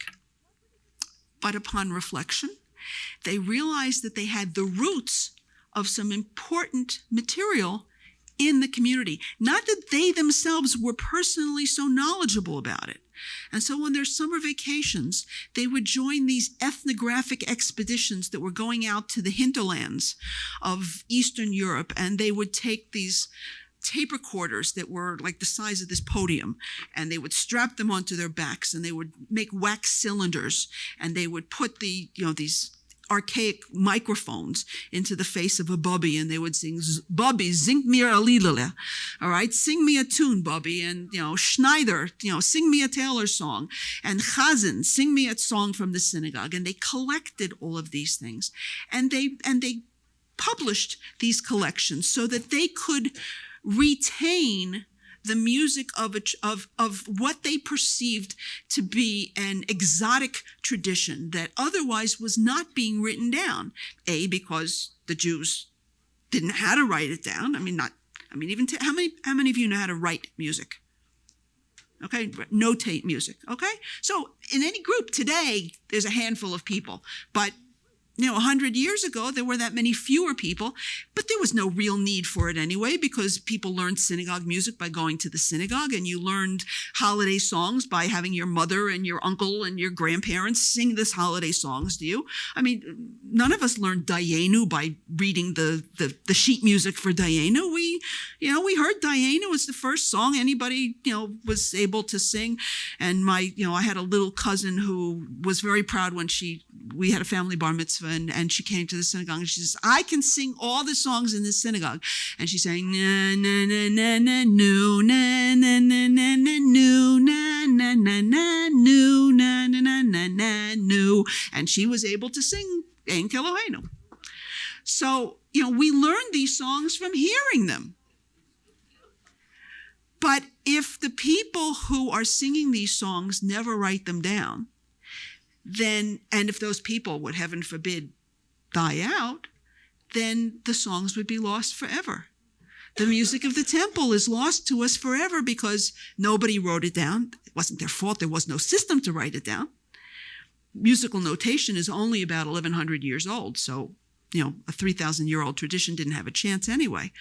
But, if it had been written down, then we'd be able to resurrect it. But it was never written down. So these guys said, let's write it down so that we can preserve it, so that we can be proud of our heritage, and let's also see what we can do to use this as the raw material of something else. Now, I hope you can all hear me. Whatever musical ability I might have, that's as as much as I got. I am not an artist. I never was. I never will be. And God bless my children are also not artists. So when my children came home from school and they would bring me their beautiful artwork, it looked like this. And I would go, oh, isn't that beautiful? And I would put it on the refrigerator with magnets. And then the next week, when the next pile of stuff came home from school, I would go, oh, isn't that beautiful? And we would recycle the artwork that was on the refrigerator, and it would go into the round file, surreptitiously, of course, and the new artwork would come along. And clearly anybody who walked into my house would recognize that this was the artwork of my beloved children, and they didn't have to worry too much about Monet being out of style. If, however, you take this beautiful work of art off of my refrigerator, you put it in a $400 frame, and you hang it in a museum someplace, somebody might think it was art. Now, I don't mean to demean modern art, but frankly, some of it looks a lot like that to me. But if you take something simple and you dress it up sufficiently, you can do two things. First of all, you can bring in audiences that would otherwise have no interest whatsoever in this little nursery rhymes and folk songs that are being sung by a community that they have no connection to. And you can make them believe that there is substance and art in this community. And people who are musicians are usually interested in any kind of music, sometimes especially music that they're not otherwise familiar with. So you can bring the intelligentsia who had no interest in Jewish music and didn't even believe that there was such a thing. You can bring them into a consciousness that yes, the Jewish people have culture and they can produce art. But by the same token, you have all the Bubbies and the Schneiders and the Chazonim who are living happily in their Shtetlach and don't know how to listen to art music. And you can help them to bridge the gap from the folk materials that they're comfortable with to a new world in which you can take that material and make more of it than it originally planned to be. And the Jewish students of the conservatory in St. Petersburg began a group that they called the Society for Jewish Folk Music. Now, truthfully, they were not about folk music at all. They were about using folk music to create art. But in Russia in those days, you couldn't form a club without getting permission from the local authorities. And when they went to the local authorities and they said, we want to create an organization that's going to be, promoting Jewish music, the guy said, Jewish music? I never heard any Jewish music. There's no such thing as Jewish music. You can't have a society that promotes Jewish music. And fortunately, one of the guys who was a student in the conservatory had been a lawyer in his previous life, and so he got up on his soapbox and he started appealing to this authority. And finally, the guy said, well, I did go to a Jewish wedding once, one of my neighbors, and they had these instrumentalists playing folk music, so you can be a Jewish folk music society. And they said, fine. Call it whatever you want, we'll do what we want to do. And that's what they did. But they were starting with folk music. They were starting with traditional melodies that anybody who was in touch with the Jewish community would know. So I want to play an example for you of a folk song. This is the rockabye baby of its time. This is the tune that every Jewish child knew because it had been sung to them by their mother or their grandmother.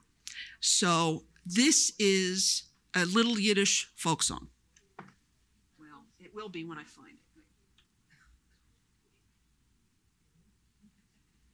I hope this is it.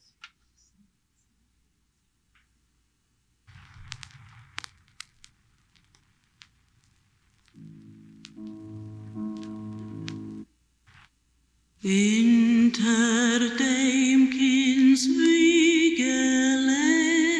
steht a klur weiße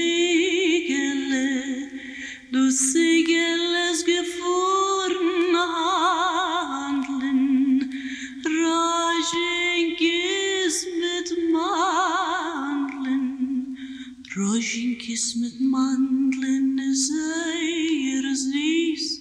Mein Kind wird sein, gesinnt in Frieden. Now that's a very traditional Yiddish lullaby. Happens to be in the Ava Rabbah mode, in the synagogue mode. And everybody knew that song. And when you hear a bubby singing a lullaby, you say, this is a folk song. If you, no offense, get rid of the bubby, and you replace her with a violin, and you accompany the violin with a piano, now you have art. You'll hear the same tune. The tune never goes away, but it gets put in a $400 frame.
That's art.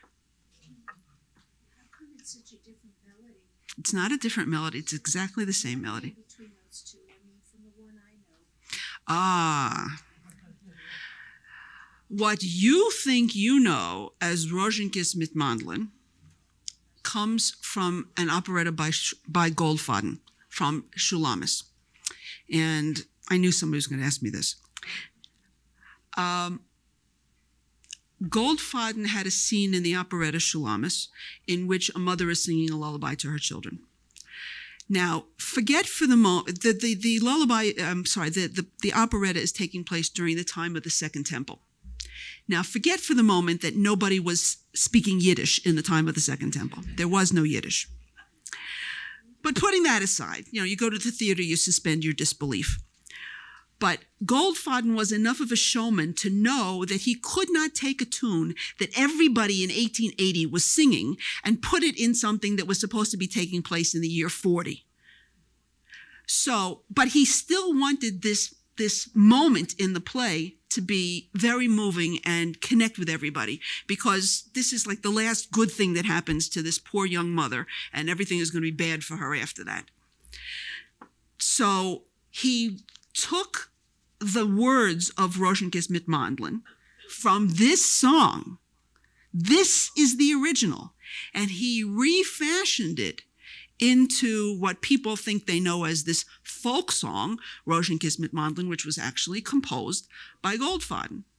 The play was phenomenally successful, and the sheet music for that was published, and it was sung and recorded, and the Bobbies stopped singing Unter dem Kinzli Wiegele and started singing Roschenkes mit Mandlin.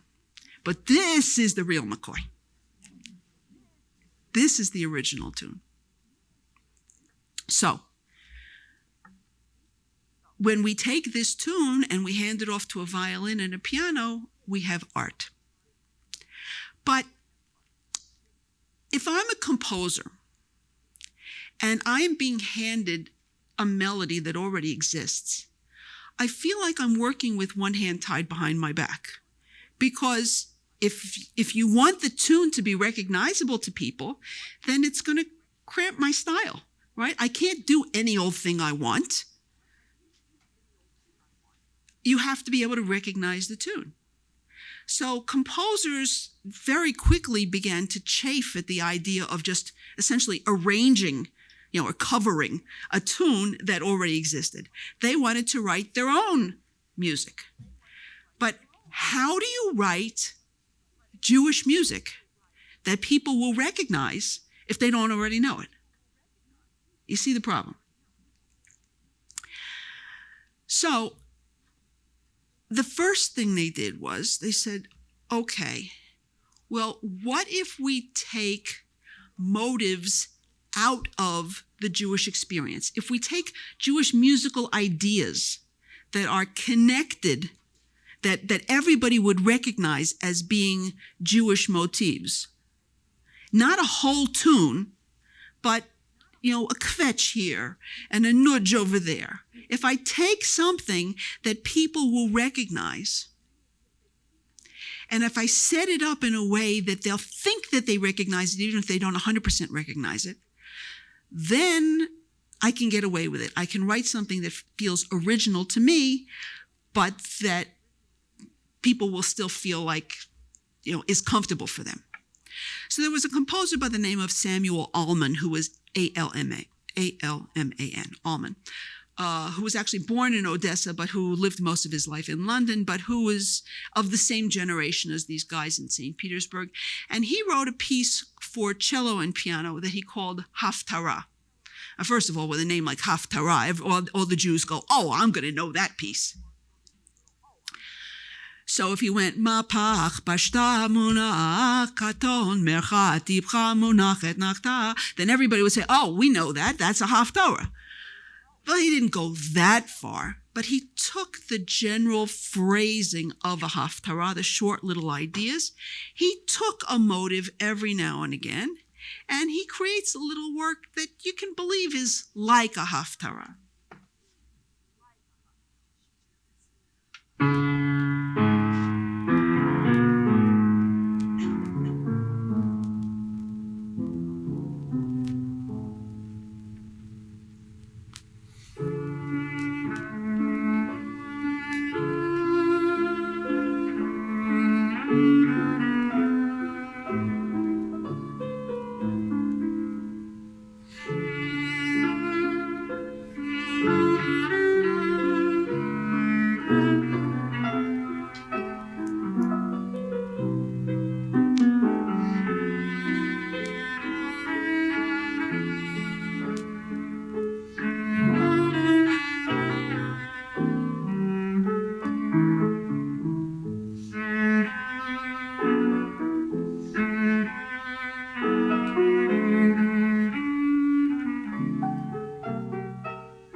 So that's like a dargah at the end. Dargah Tevir is where it's supposed to go in a Haftarah, but he didn't do that. Well, when it comes to instrumental music, you still need to Most of the time you want to feel as if you're connected in some way. But if you write a song that's in Yiddish, you can cheat, because Yiddish is a Jewish language. So anything that's in Yiddish is going to be connected to the Jewish people. But if you're first starting out and you're first going to write a Yiddish song that nobody ever heard before, you better tell a Jewish story. So one of the first Jewish art songs is called In Cheder. And it tells the story of a little boy who goes to Cheder for the first time. And he meets the Rebbe, and the Rebbe is this imposing figure, and the little boy is so nervous, and the Rebbe says to him, "Come here, little boy, come sit here next to me. Open the siddur, look at the beautiful letters. I'm going to teach you Torah. Now you say after me, Kometz Aleph Or, Kometz Beis Bo, Kometz Gimel Go, Kometz Dalet Do," because that's the way they learn in the yeshiva. And the little boy goes, "Oh, boy, God, oh." And the Rebbe says, "That's it. That's the way. Do it again. Pasach Aleph A, Pasach Beis Ba, Pasach Gimel Ga, Pasach Dalet Da." And the boy goes, "Ah, Ba, Ga, Da." And the Rebbe is so proud of him. He says, "You are such a little rascal. I'm so proud of you. Okay, you can close the siddur. You're done." And the little boy is about to scamper off, and he says, wait a minute. When they ask you, "What did you do in Cheder?" tell them, "I learned Torah." Torah is the best schira, right? Torah is the best reward. You tell them that I learned Torah, because God told us Jews have to learn Torah. So you tell them when you went to Cheder, you learned Torah. Now, is there a Jew on the planet who cannot relate to this story? Shouldn't be. There are, unfortunately. But in this world, in the world of Russia, everybody could relate to the story. Either you were that little boy or you were his mother or his sister. So everybody could relate to this story. Plus, you had that one little moment where you were actually hearing an authentic melody that comes out of the yeshiva. It's called the Lernsteiger. The learning mode.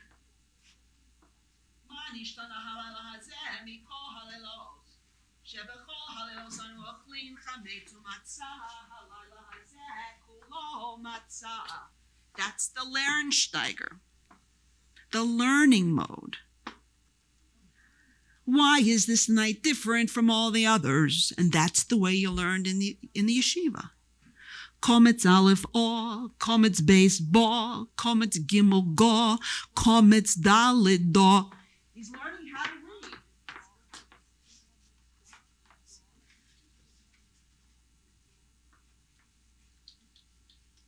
I don't usually do windows in part of my presentation.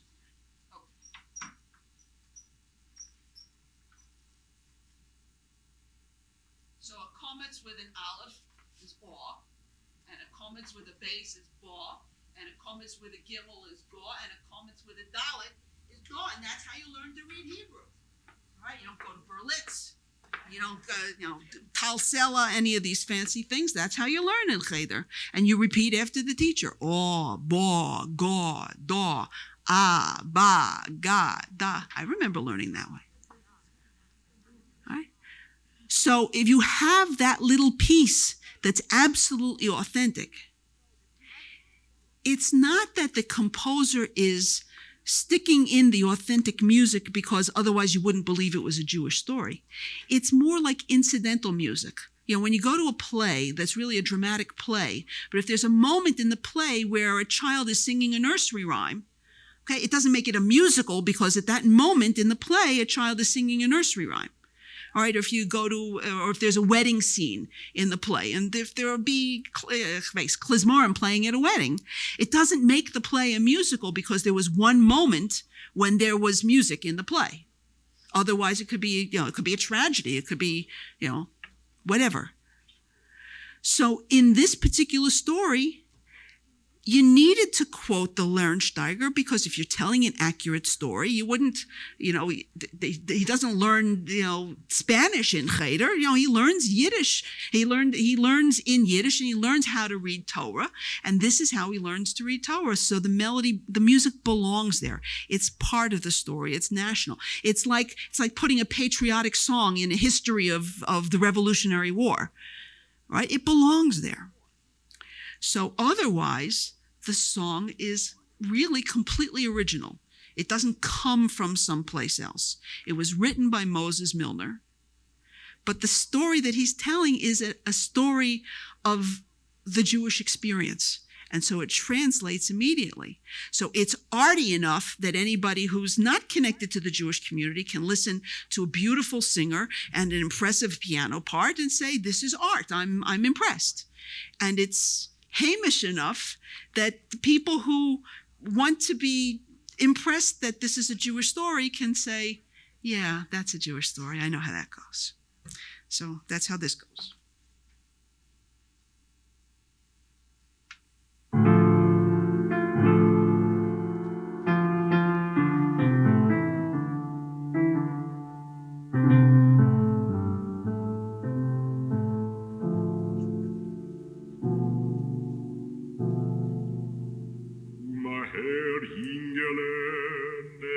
Zu mir und du guck in die kleine äußerlich, teure äußerlich, gildene äußerlich, gicher, kuma her.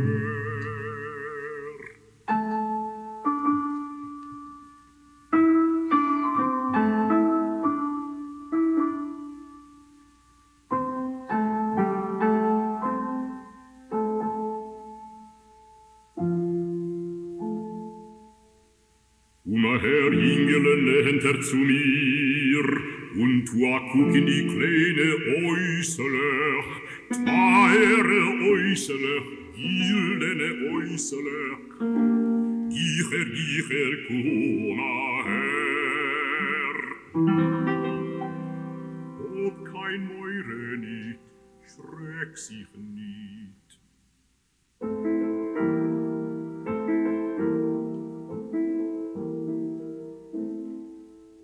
Soi, setz ich weg und heraus mit Kopf.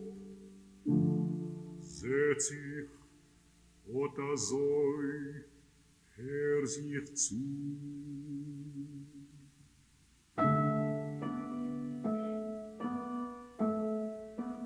Kommet's Alef Bo, kommet's Beis Bo, komets Gimel Go, komets Dalet Do. Passach Alef A, Passach Beis Ba, Passach Gimel Ga, Passach Dalet Da.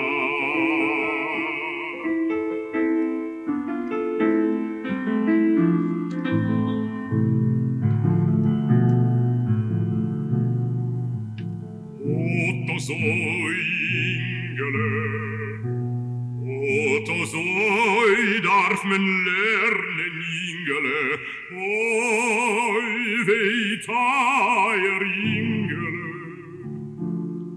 Du gucken sie der uns auch noch einmal. Kommet's Alef O, kommet's Beis Bo, hecher, starker, Oder Soi darf man lernen, Ingele.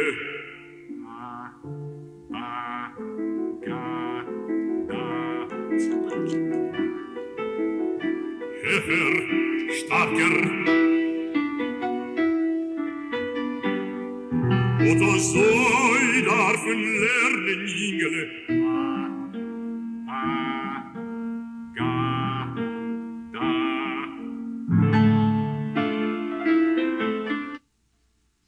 And so on. It's a great piece. Yes?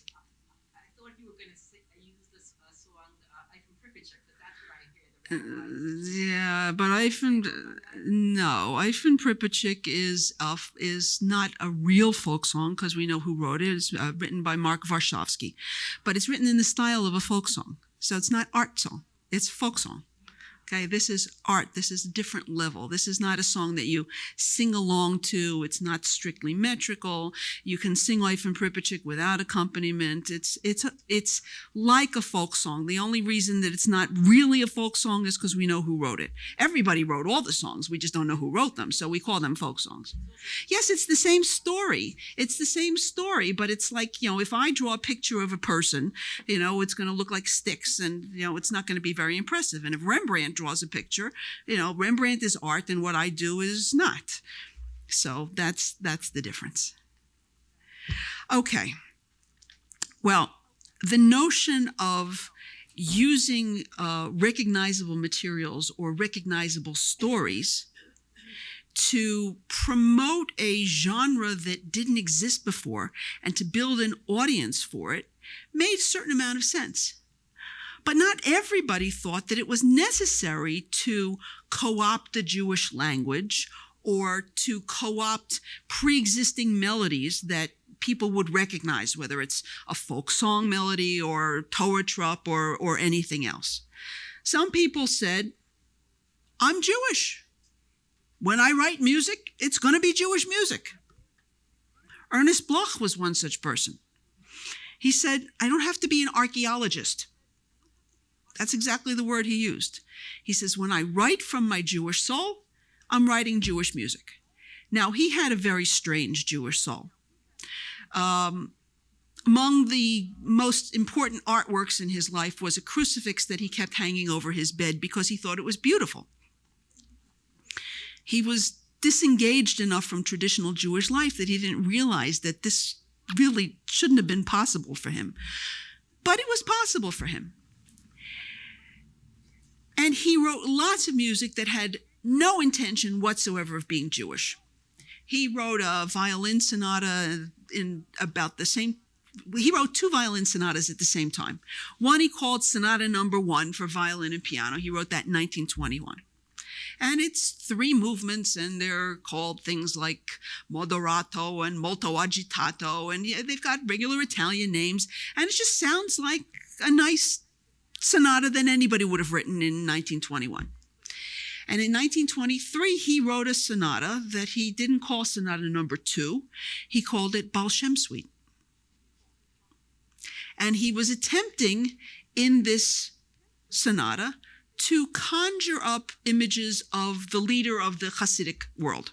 The Baal Shem Tov was a founder of Hasidism. He lived between 1700 and 1760. So anybody living in 1921 never saw him or met him, but the notion of the Hasidic world and what that meant was reasonably well known. And he had movements that he called improvisation and meditation, and he was attempting to recreate what he thought Hasidic music was like. Now, whether you buy it or you don't, whether you think he did a good job or you think he didn't do a good job, because he called the piece Baal Shem Suite, and because he gives it movements like Nigun and Havdalah and Simchas Torah, you immediately start thinking Hasidic music. And then afterwards you might say, gee, that didn't sound Hasidic at all. But if he called it Sonata Number 2, you would never have looked for Hasidic music. And maybe you wouldn't find what was already there. So let's listen to a piece from the Baal Shem Suite, and you can decide whether you think it's Hasidic or not.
So, if you turned on WQXR and you heard that without being told that that was the Baal Shem Suite, would you immediately think that that must be Jewish music?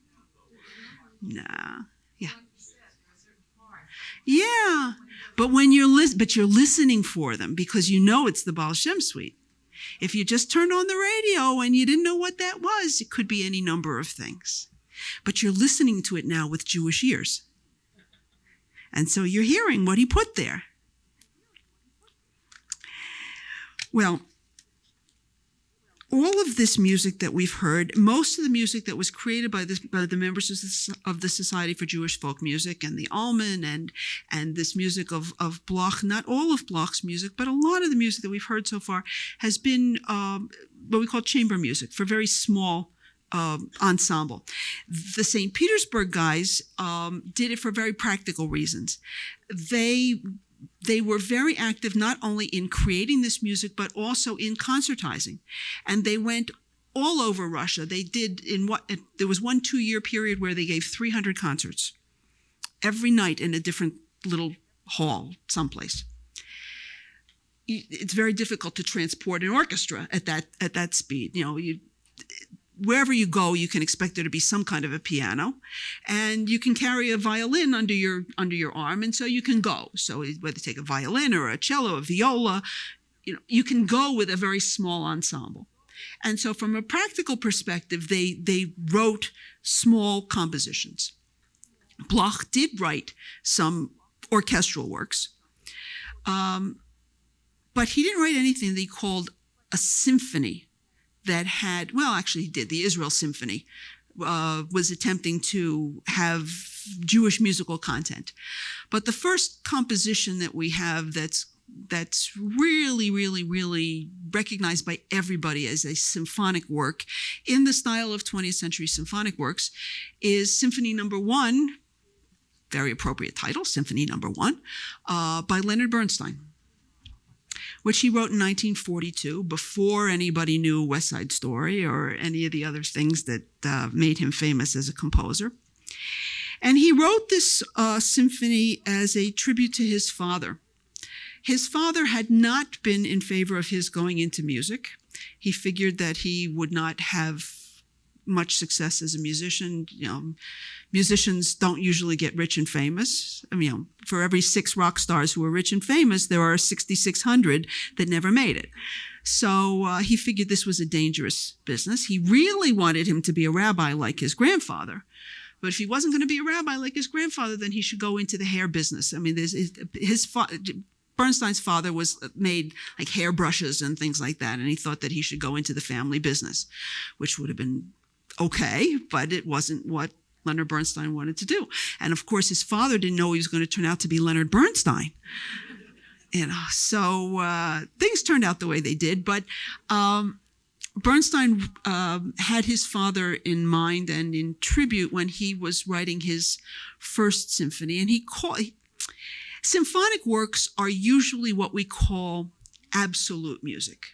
They don't exist to tell you a story. They don't try to manipulate you to think a certain way. They don't want you to vote for a political person. They're there to be coincident pitches that sound good. That's what most absolute music is about. Program music, on the other hand, is trying to tell you a story. So a song is always program music because it's got a story. An opera is a giant piece of program music. You don't have to have words to tell a story. Think of Fantasia and, like The Sorcerer's Apprentice, right? Walt Disney didn't make up the story. That was the story that Paul Dukas actually wrote, The Sorcerer's Apprentice and, and the water and the magician and the whole thing. That was part of the story. And in the 19th century, there were a lot of what they called tone poems, where there were real stories being told, but through no words, just through the music. But Leonard Bernstein wrote a programmatic symphony, and to a large extent, we can say that anything that wants to call itself Jewish music is programmatic, because at the very least, it's trying to connect you to some roots of Jewishness. It doesn't want to only be a symphony. It wants to be, in this case, a Jewish symphony. And Leonard Bernstein gave it a subtitle in case you wouldn't know for sure what he had in mind. He called it Jeremiah. Now, years ago, I was teaching at Rutgers, and I was introducing this symphony, and I said, and who was Jeremiah? And my students said, a bullfrog. So, tells you how long ago it was, but I don't ask people anymore who was Jeremiah. I tell them Jeremiah was the prophet Jeremiah from the Bible. And the prophet Jeremiah lived at the time of the first temple. And he unfortunately had the mission to try to tell the people to repent, that if they did not change their evil ways, something terrible was going to happen. The people did not listen, and something terrible happened. The temple was destroyed, and the people were exiled to Babylonia. It was pretty terrible.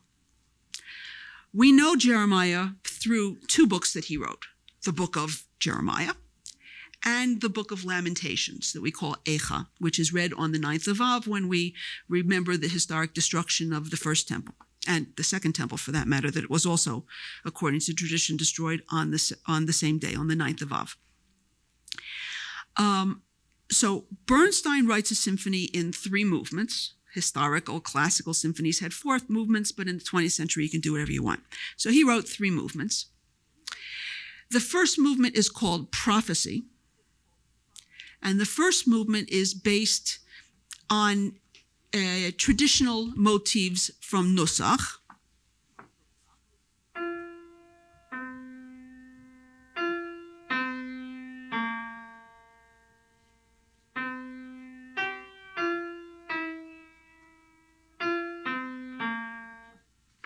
That Amen cadence for Sholosh Regalim, as a matter of fact.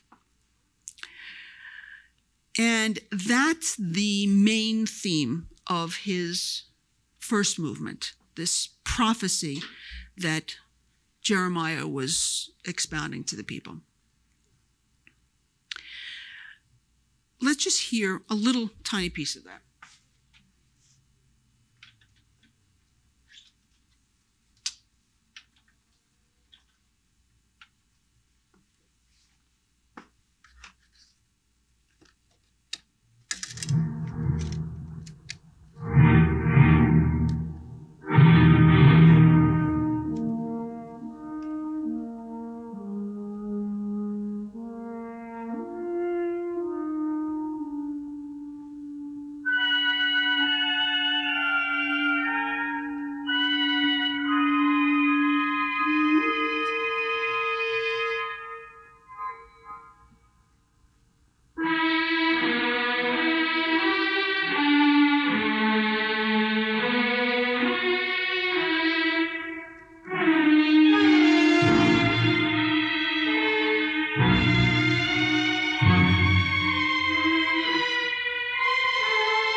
Etc. The second movement is called profanation. The people rejected Jeremiah's prophecy, but they didn't just ignore him, they mocked him. Jeremiah said, "Repent, repent, something terrible will happen." And the people went, "Repent, repent, something terrible will happen." They made fun of him. Now, Jeremiah was probably not singing when he was telling the people that they should repent. And if he had been singing, he would not have been singing Ashkenazic Haftorah Trop. But when Leonard Bernstein became, his Haftarah was from the book of Jeremiah. And even though intellectually he knew perfectly well that there was no real historic connection between Ashkenazic Haftarah Trop and Jeremiah, when he heard the words of Jeremiah, he heard, "Mapach pashta munach katon mercha tibcha munach et nachta kadma azla revi'i," because that's the way Haftarah Trop goes. But the people rejected Haftorah Trop. The people rejected Jeremiah. And so they didn't just sing back at him what he sang to them. They did what Leonard Bernstein always did. They jazzed it up. If you didn't know Leonard Bernstein from West Side Story, you know Leonard Bernstein from West Side Story and Candide and On the Town and all those other things, and you can hear all of that in this movement. There's in most symphonic compositions, there's an A theme, and then there's a B theme, and then it goes back to the A theme. The A theme is this Haftorah Trupp. There's a B theme that's a very short B theme, and it's just as romantic as any aria that he wrote for West Side Story or anything else.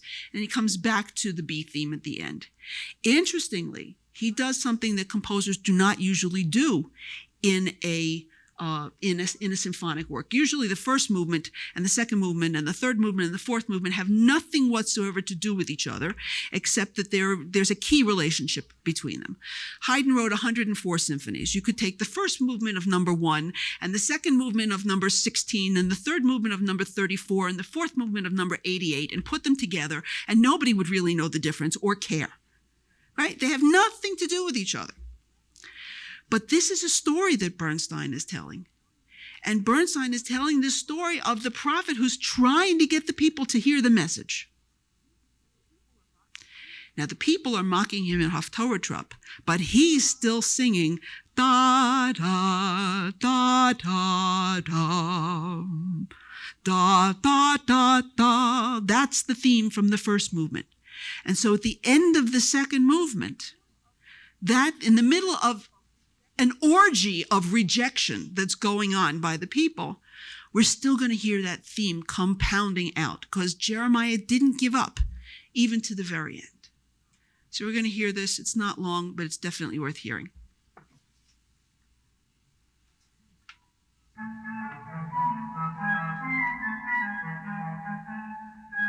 There's your Haftorah Trupp.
Listen for the French horn. It's going to give you the first theme in a minute.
You're not likely to hear a Haftorah like that in shul. Just to finish off and just to give you a brief taste, I mentioned that the second book that we know Jeremiah from is the Book of Lamentations, and the Book of Lamentations is read according to a particular chant on the 9th of Av. And essentially what Bernstein did in this third movement is he took text from the Book of Eicha, from the Book of Lamentations. He hands it off to a female singer, which was very unusual in 1942. And he orchestrates it. And that's pretty much what you're going to hear, the Torah Trop.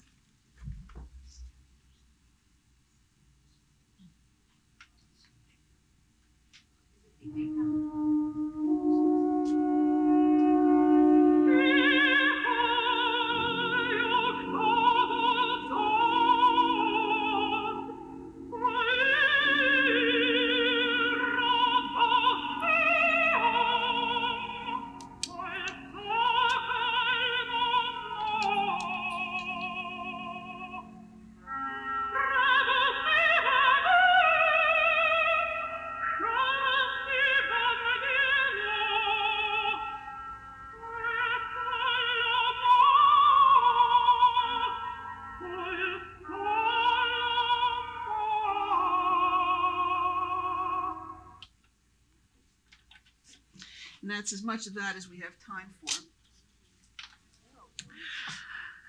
So Bernstein went all the way in terms of incorporating traditional materials into his symphony, but I have to tell you, the New York critics gave it the Drama Critics Award for the best new work of the season in 1944. They didn't know anything about Jewish music. They just thought it was a great piece of music. But if you can hear the Jewish music in it, it certainly helps to appreciate the piece on a different level.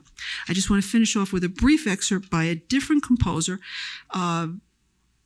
He is Jewish, but you don't associate his name with Jewish music, and that's Steve Reich. Steve Reich comes from the minimalist school, and I've been to performances of his music in Carnegie Hall where people booed and threw things, and you would think that it was not the 21st century at all.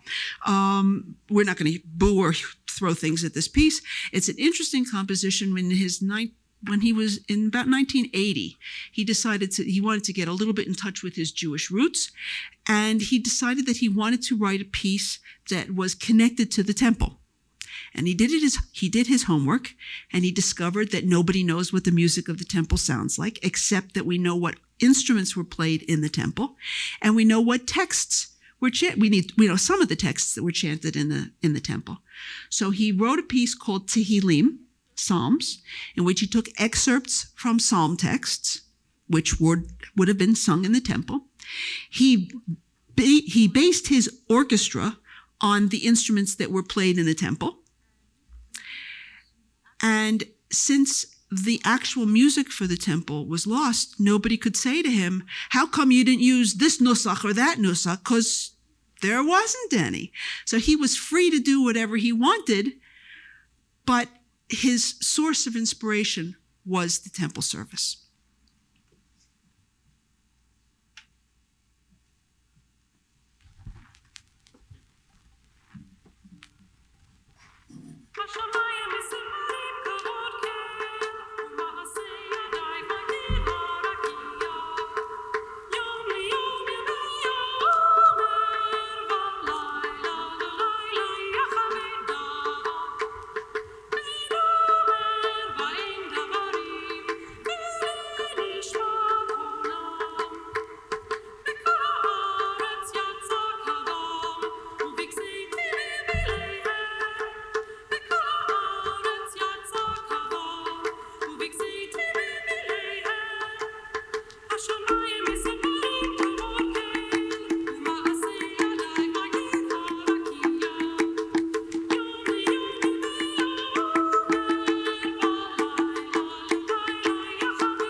Going to go on like that for about 20 minutes.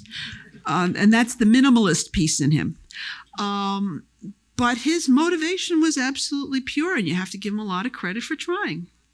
So Jewish music on the concert stage has taken a variety of forms, and sometimes it distances itself from recognizable materials that are historically Jewish. But it never goes so far that it forgets completely where it has come from. And that'll be an important thing for us to remember as we move into the third hour. But we're going to take a break now. If you have a couple of questions, I can do that. Yes?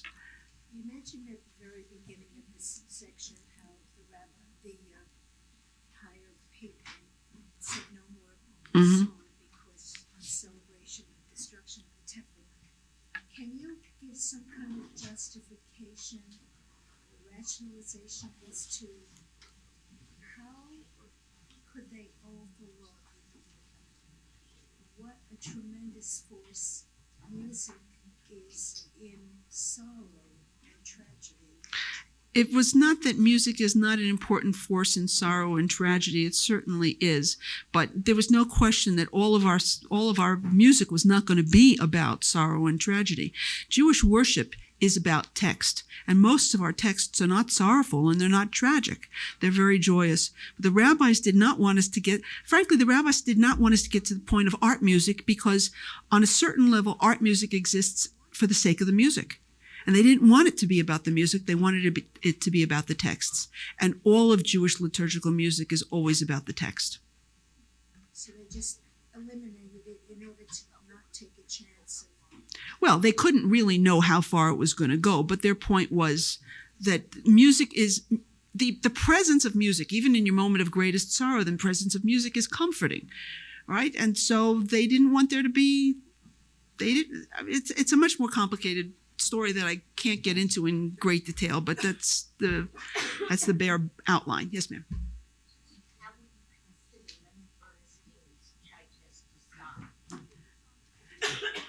Chichester Psalms is an interesting challenge because Chichester Psalms was commissioned by a group of church choirs for performance at the Westminster Abbey. The Chichester Abbey. It was there were 3 church choirs that were getting together for a church function, and they commissioned the work. Leonard Bernstein chose to set psalms because of their liturgical content, and he set the psalms in their original Hebrew because that was the original language. And he's also stipulated that the Chichester Psalms can never be translated into English or any other language because the music is so strongly connected to the rhythm of the Hebrew text. And so to the extent that it connects itself to Hebrew text, it's Jewishly oriented, but he really did mean it to be sort of universal. And there are lots of universal aspects about that composition. Yeah, Laura. Uses a lot of odd rhythms, like 7/8. Yes, it's because of the text. It's because the text demands it. No, not at all. Not at all.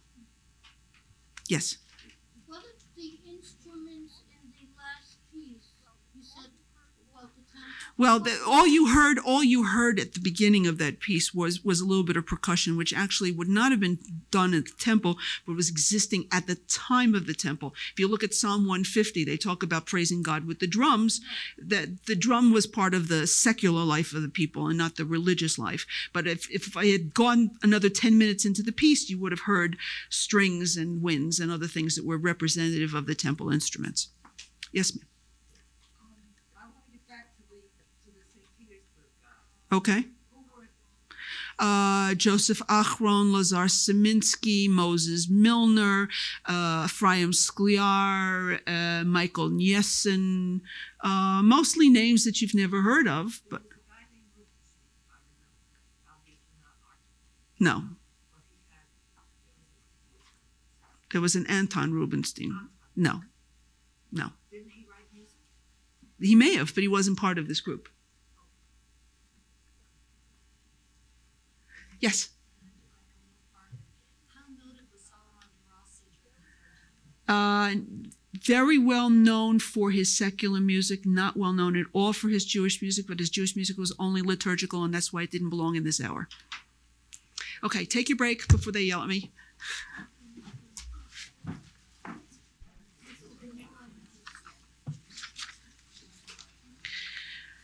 So, we're almost at the end. And I want to talk about the contemporary era now, which, like every other era, has a name. I don't know if you knew it. We're now in the postmodern era. Did you know that? We are not modern anymore. We are postmodern. And postmodernism, say the pundits, I didn't make this up, believe me. Postmodernism is highlighted by a fusion, by a crazy quilt of influences. And if you look at contemporary American life, you see that what constitutes American life is not so much colonial history as it is pieces of ethnicity. And you can go to a jazz club and you can hear reggae and you can hear heavy metal and you can hear Irish music and you can hear Balinese music and you can hear Beethoven, and you don't even have to leave your home to hear all of this. You can hear it just by turning the dial on the radio.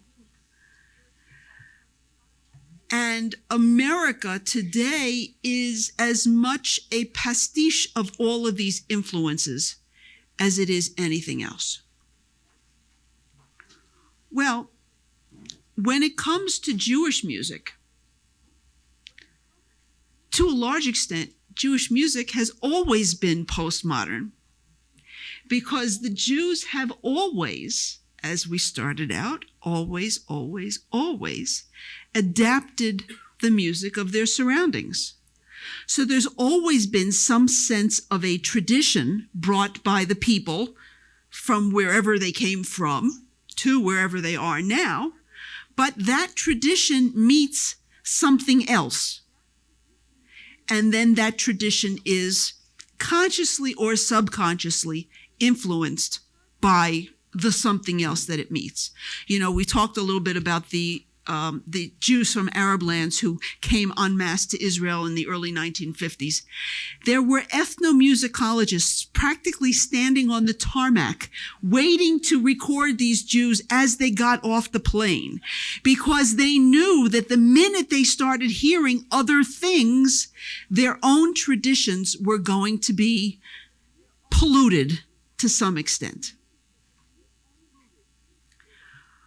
When the Jews of Europe came to America,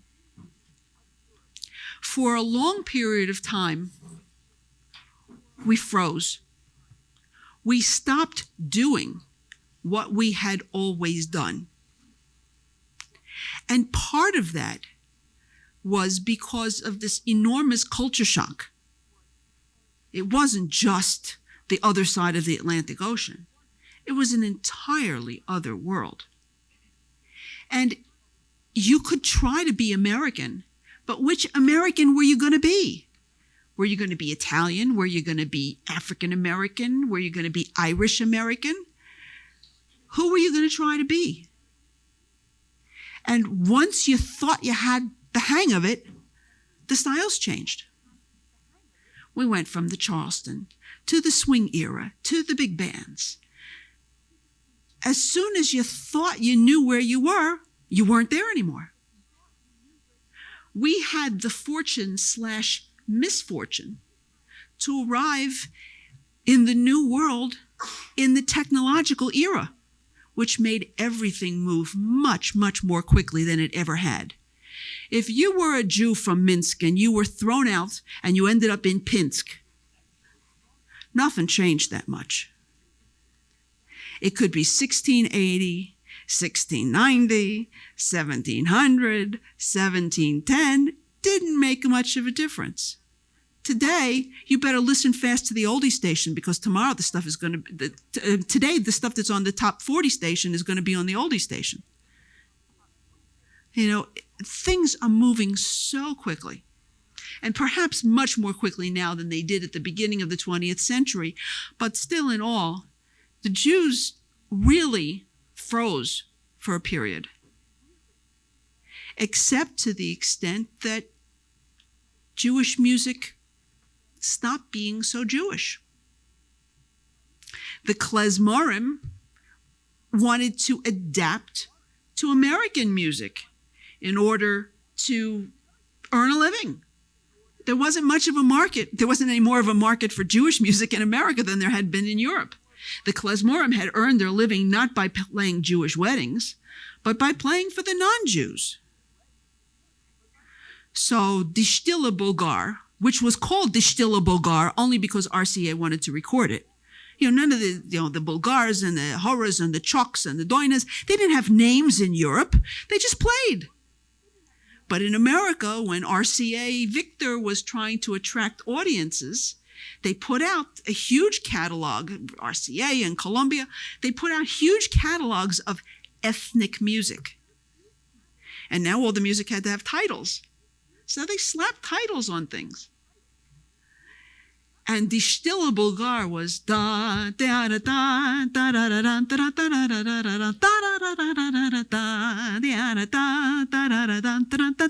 da da. But that didn't cut it in America. So it became instead, you smile and the angels sing. And then it was American. And it was no longer klezmer, and it was no longer ethnic. It was American. So to the extent to which we adapted, we divested. We lost that sense of pride in our heritage that we had worked so hard to develop in Europe at the end of the 19th century. In the synagogue, where in any case, things move much more slowly. In any kind of liturgical tradition, not just Jewish, any liturgical tradition moves much more slowly than secular traditions do. Happened in the church, happened wherever you go. But for a period of time, Jews were either singing Nusach or singing Sulzer, which was brought over with the German Jews, Sulzer and Lewandowski. There were attempts in some Reform congregations at the beginning of the 20th century to commission new Jewish music. And they were commissioning some of the St. Petersburg guys who had come to America and were looking for a way to earn a living. Joseph Achron was probably the most successful. His major claim to fame was as the composition teacher for Roger Sessions, who was an important early 20th century American composer. But these guys did not make fame and fortune in America.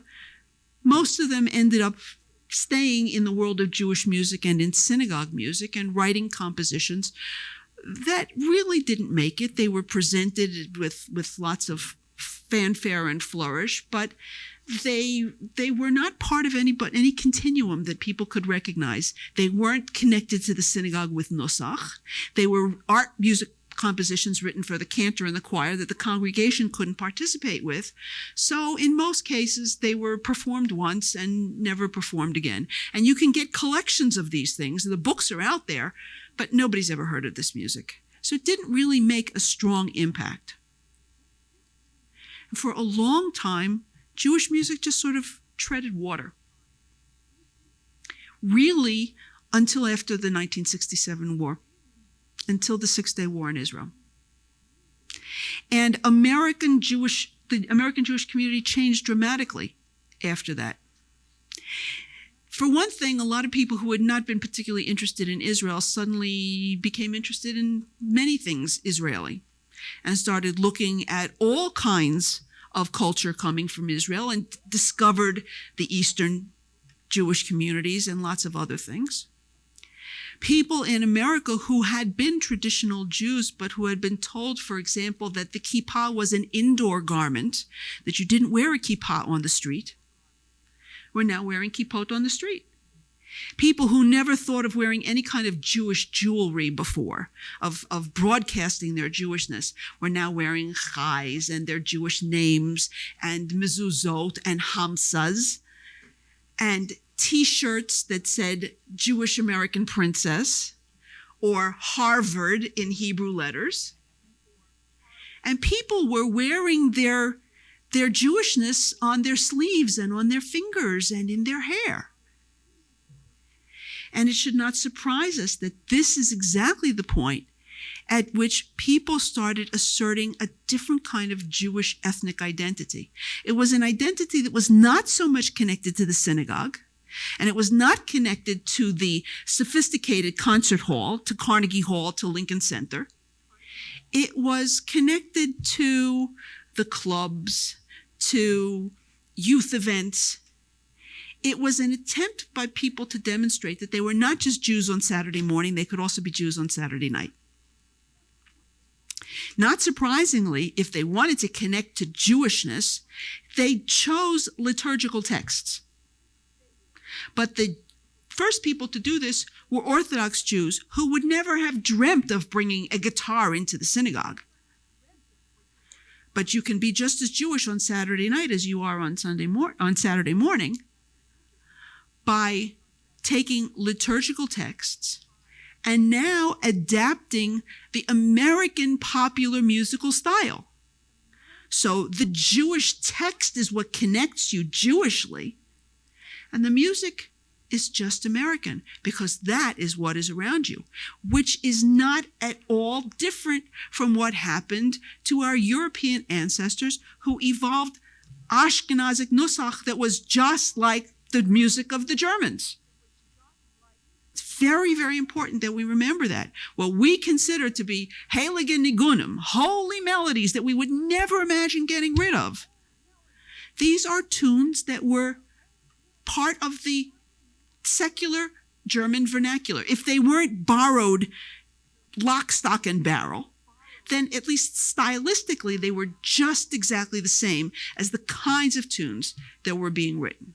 And we have plenty of examples of tunes that were just picked up, whether it was Ein Keloheinu or Ma'oz Tzor Yeshuati L'chana Elishabeach was a German battle song that became a Lutheran hymn, and now it's ours. Are we going to get rid of it? No. But it didn't have to have any particular connection to anything Jewish in order to find its way into the synagogue. Now we're having music that is not intended at all for the synagogue. It's intended for the social hall. But it's intended to demonstrate that the people who are singing it are completely comfortable with their Jewishness as American Jews.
Okay, so that's for the concert hall.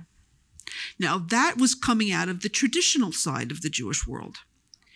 In the less traditional side of the Jewish world, where they didn't have a problem bringing guitars into the synagogue, they took American music, and they didn't use it just on Saturday night. They did use it on Saturday morning.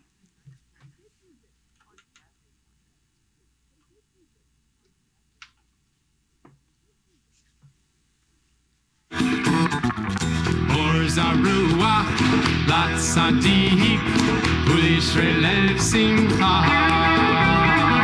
Or Zarua, Lat Sadik, Ulishre Lev Simcha. Or Zarua, Lat Sadik, Ulishre Lev Simcha. Ulishre Lev Simcha. Or Zarua, Lat Sadik, Ulishre Lev Simcha. Ulishre Lev Simcha. In fairness, they only used acoustic guitars in the synagogue. They saved the electric guitars for Saturday night. That was a duo called Kol Beseder. Kol Beseder. And then something quintessentially American happened. Jews started using a language that was not historically Jewish. You know, we have lots of, say, Yiddish folk songs that have no Jewish content in them whatsoever. Tumbala, tumbala, tumbala, laika, tumbala. One of our favorite songs. There is nothing Jewish at all about Tumbala Laika. It simply is in Yiddish. We have songs in Ladino. We have great songs about the warrior maiden. The king of Spain declares war, and he says every man has to send a son to war, and any man who doesn't have a son to send has to go himself. And there's a particular man who has 7 daughters and no son, and he curses his wife for having borne him 7 daughters. And the youngest daughter says, "Don't talk about my mother that way. I will go to war." And the mother gives a geschrei, and she says, or whatever is a Ladino geschrei, I don't know, and says, "What are you talking about? You can't do that." And she says, "Yes, I can. I will bind my breasts. I will put on men's clothing, and I will go to war." And so she does. Meanwhile, the captain of the regiment takes a look at the soldier, and he says, something's up with this soldier. And he goes to his mother. He says, "Ma, I think I got a girl in the regiment. What do I do?" And the mother says, "Take them for a long hike, and she'll tire, and then she'll have to reveal herself." So they go out on a long hike, and she's a starker, a Ladino starker. Sorry, I don't speak that language. My Spanish only goes as far as Sesame Street. So she's strong, and and he goes home. He says, "Ma, it didn't work. What should I do now?" And she says, "Take them for a ride on the horse, and she'll certainly tire. She'll get saddle sore, whatever. But she's strong, and she keeps up with the rest of them." He goes home. He says, "Ma, what am I supposed to do?" And the mother finally gets smart, and she says, "Take them swimming." And when it comes time to go swimming, she admits who she is, and they fall in love and live happily ever after. This is a Jewish mother's nightmare. This is not anything that anybody should be singing about. But we have these songs because they're in Ladino. They are reflective of, frankly, the culture that the Jews of Spain picked up while they were living in Spain. This was not a Jewish song at all, but it's in Ladino, and that's enough to connect it to the Jewish community because Ladino was a uniquely Jewish dialect. Yiddish was a Jewish language. After 1967, people came to realize that Hebrew was not even an exclusively Jewish language anymore. There are non-Jews living in Israel who speak Hebrew, right? You can get the New Testament in Hebrew. You can go to church and everybody davens in Hebrew, but it's not the davening that we expect. English has never been a Jewish language, but Jews living in America started davening in Hebrew. Now, you had to get past certain problems of translation. Tzedakah is not charity. Chesed is not grace. Those are Catholic terms, small c, Catholic. Those are universal terms that don't carry the Jewish value content that words like chesed and tzedakah carry, that are really not translatable. But you can quote Jewish liturgical texts in English. And if you do so reverently, then even if you have an American sound about it, you're creating something that's appropriate for at least some Jews who live in America in the second part of the 20th century.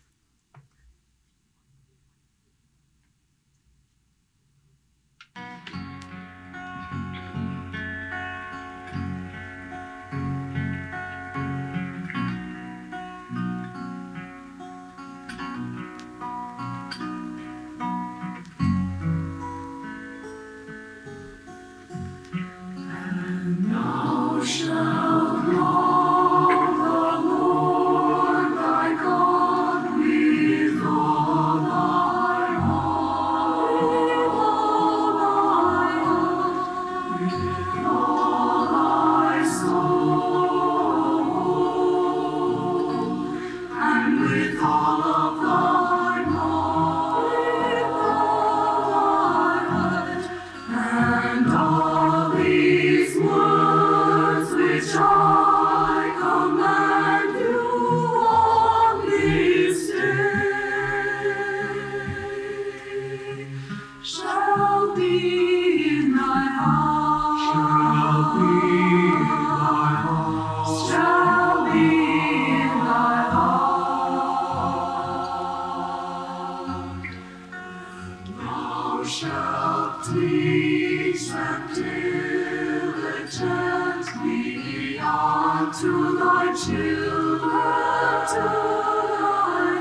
And so on.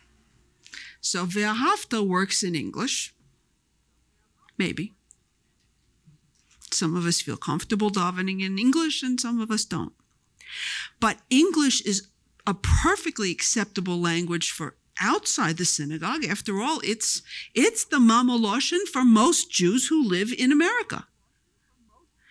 But if you're going to go outside of the synagogue and outside of the realm of liturgical texts and outside of a Jewish language, you darn well better be telling a Jewish story.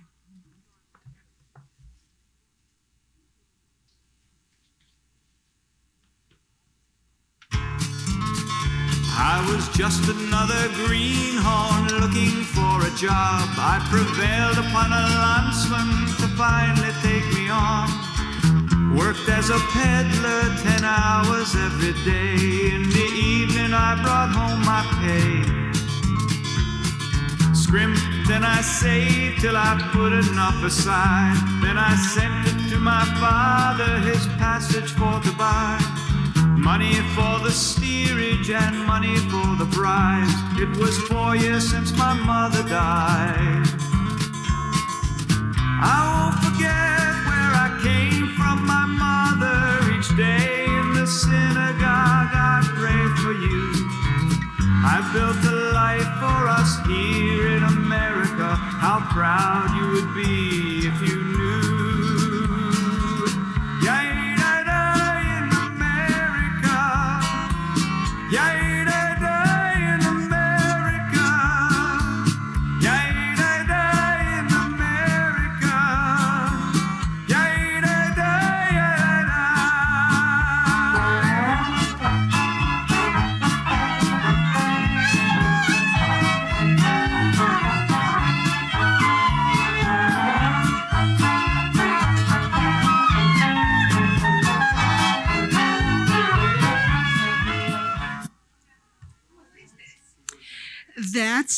That's a piece called World of Our Fathers.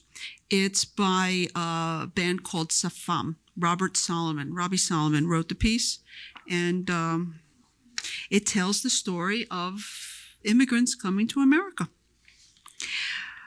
But it doesn't get so far away from its roots that it doesn't throw in a piece of Yiddish every now and then, and it recreated the sound of the European klezmorim.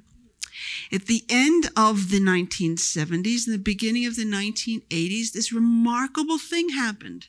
And klezmer music, which had disappeared with the angels who sang the Stilla Bulgar, klezmer came back.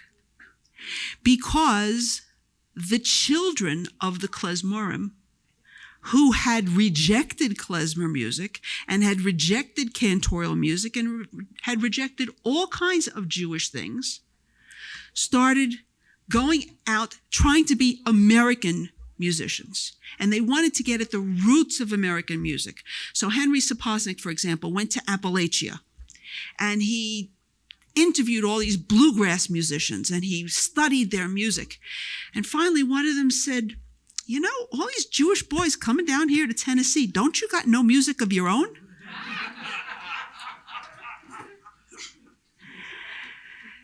And they realized that they had music of their own and that you could recreate that music and you could be in touch with it in a somewhat different way, but you could make it alive and well in a fused American style. Hank Snetsky was the son and nephew of klezmorim, who played in a klezmer band in Philadelphia. Hank Snetsky used to watch the Academy Award shows with his mother, and his mother thought that he would make it in the American Jewish world if he could be Marvin Hamlish and conduct the orchestra at the Academy Awards. Another nice Jewish boy who had nothing to do with Jewish music. But Snetsky decided that he could instead put together a big band, not a small klezmer ensemble, but a big band like the big band sound of of the 1930s and 40s and recreate klezmer music, for which they did not have sheet music. They found old 78s or they found lead sheets, and they played them over and over and over, and they copied the music out, and they improvised, which is what klezmorim had always done. And they recreated pieces that had been recorded in the 19-teens with names like Jumpin' Night in the Garden of Eden.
Well, while Eastern European music was being reincarnated in America, I told you after 1967 we started being interested in things that were happening in Israel as well.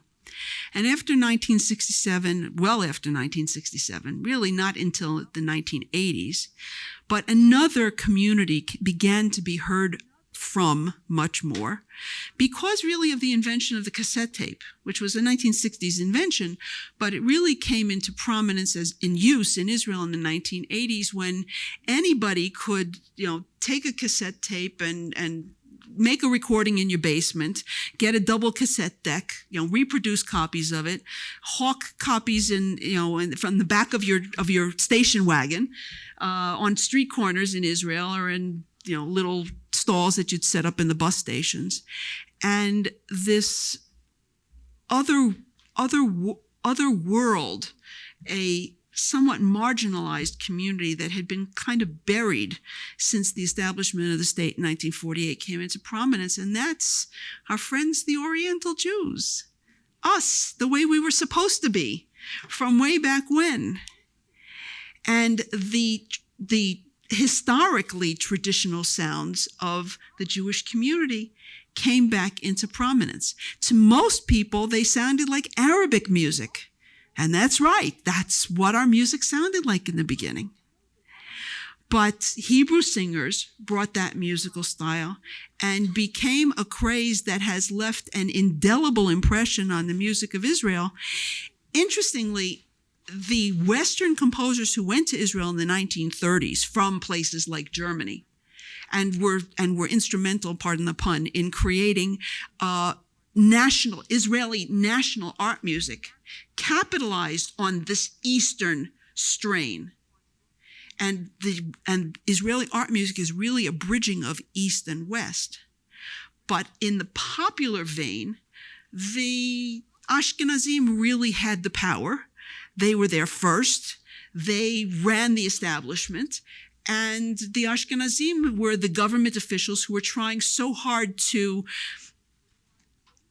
incorporate this huge mass of Arab Jews into Israel. And the only way they knew how was to Ashkenazify them.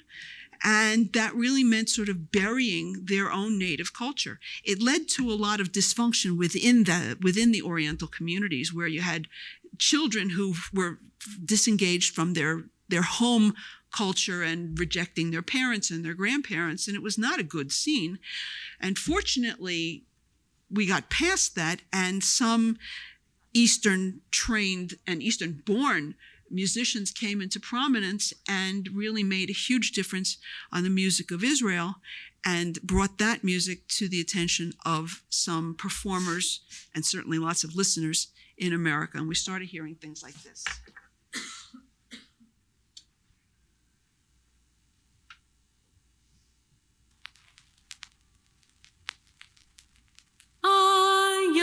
No, that's not it.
That's Zohar Argov. Zohar Argov. He was really the first on the scene, and unfortunately did not stay with us for very long. But he started something, and you can hear, I mean, you'd have to be completely deaf to not hear the Eastern flavoring in what he's singing, but it's clearly been adapted with Western-style instruments. And that bridging of East and West became a very, talk about fusion. That's what it's all about. Yes? It's not quintessential Israeli. It is now, but it wasn't then. Then Israeli was Ashkenazic. And if you think of all of most of the songs of the pioneering era, Techazak, there's Russian sounding things. All right, Chushu achim chushu narima pe'ameinu, Chushu achim chushu l'eretz avoteinu. I mean, very Western sounding things. There were isolated examples of Eastern things, but they were isolated. This is now the side of Israel because this is what's interesting. But it's got a very Western flavor about it. Now, this kind of thing was not only popular in Israel and America. I'm going to show you an example of a music video, one of the first music videos that was #1 in Europe. This is a setting of a traditional Yemenite song, historically a men's song. Yemenite men's song and women's songs were different. The men would generally sing in Hebrew. The women would usually sing in Judeo-Arabic. This is a very, very traditional song that is still sung among Yemenite men today, but it has sort of crossed over. Women sing it now too. I mean, everybody knows it. But this song was all the rage in Europe. And I discovered this because one morning I was watching the Today Show and they were talking about this unbelievable thing that this Jewish music from Yemen was #1 in Europe, and not because the Jews were buying it. Klezmer is now #1 in Europe, you should know. But all the klezmer musicians in Europe are not Jews. I mean, there are almost no Jewish klezmarim in Europe. It's all non-Jews. Right. And Czechs and everybody else. Okay, but this is, let's see, this just goes on. Is this going to just go on, or do I have to? And especially in that of rain. Okay, here we go.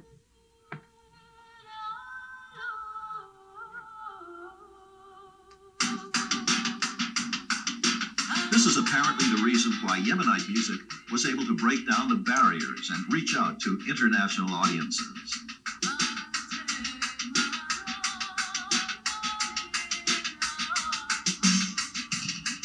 The greatest success of all so far is Ofra Chaza, the singer.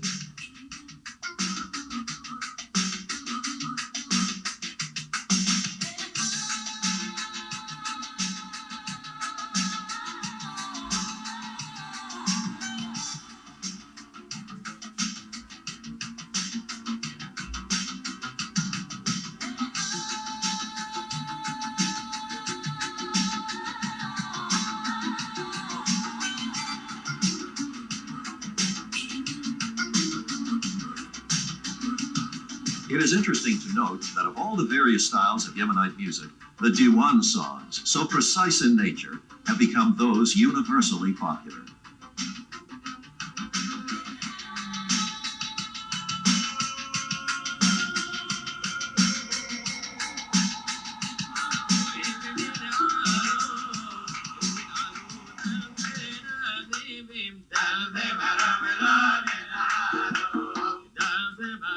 That's the way it's supposed to go.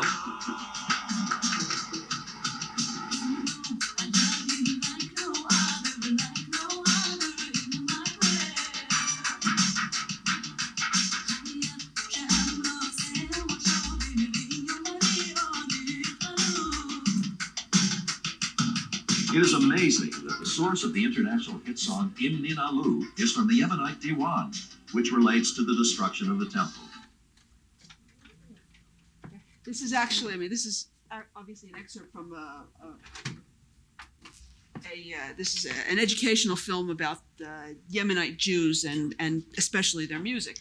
But you get enough of a piece of that to get a sense of how powerful this music is and how universal it has become. I want to play another Yemenite song, a Yemenite women's song. You'll understand why I'm going so far backwards in a second. Just take a taste of this.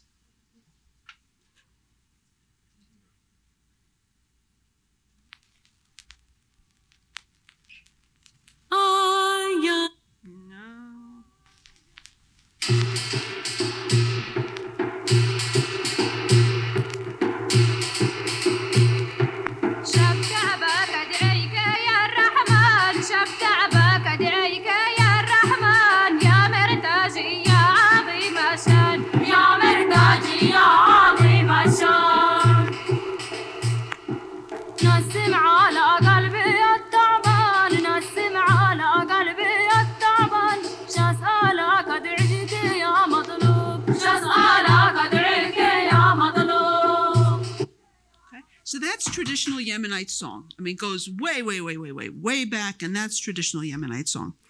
There was a woman by the name of Achinoam Nini who was born to Yemenite parents, but came to America when she was 6 months old, with her parents, of course. And she was raised here in America. And on the one hand, she was raised with that kind of music and their Passover seders, and they would throw sand on the floor and, all the traditional Yemenite things in her home life. But she grew up in America. She grew up listening to American music, and in particular, she was fond of Joni Mitchell.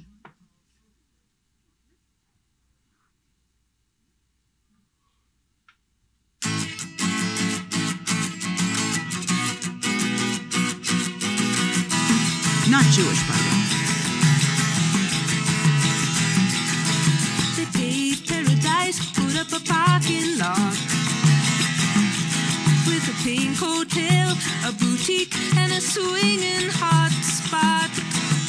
Don't it always seem to go that you don't know what you've got till it's gone? They paved paradise, put up a parking lot.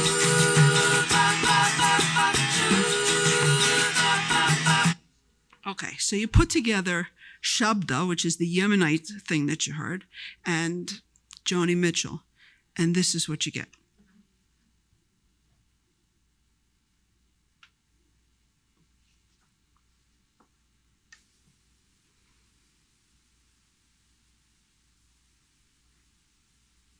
כל הכוכבים תמן, את הסהר רטב בשחור, מצפון ועד תימן אין קרן אור. את כל הכוכבים תמן, את הסהר רטב בשחור, מצפון ועד תימן אין קרן אור. אין אור, אין קרן אור, אין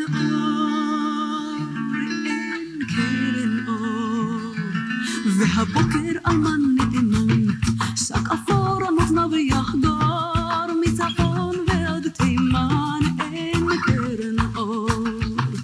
והבוקר אלמן נאמן, שק אפור על אוזניו יחגור, מצפון ועד תימן אין קרן אור. אין אור, אין קרן אור, אין אור.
So, sure. So, well, I'm not saying that Joni Mitchell is Jewish music, but if you fuse a little bit of this and you fuse a little bit of that, you can still come up with something that is connected to the Jewish experience, certainly of great interest to the Jewish community, in the Hebrew language, obviously connected to the Israeli experience, but this is a young woman who spent 18 years living in America. She records in English and in Hebrew, sometimes in the same song. She sang Ave Maria for the Pope. I mean, she's been all over the place. She's done all kinds of things. Yes, she's known as Noah, right? Achinoam Nini is her name. She's known, for the people who can't pronounce Achinoam Nini, it's Noah, N-O-A.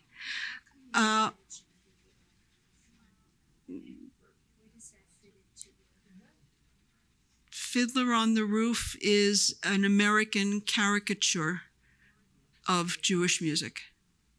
It was an attempt to take an ethnic story and make it universal, and it was very successful. But it doesn't do anything for the history of Jewish music, and it's not reflective of anything in the history of Jewish music, except somebody trying to represent sounds that sound like Europe. And there was nothing wrong with it.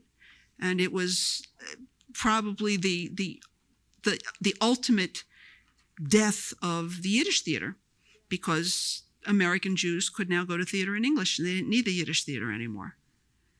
But it doesn't do anything for our sense of continuity.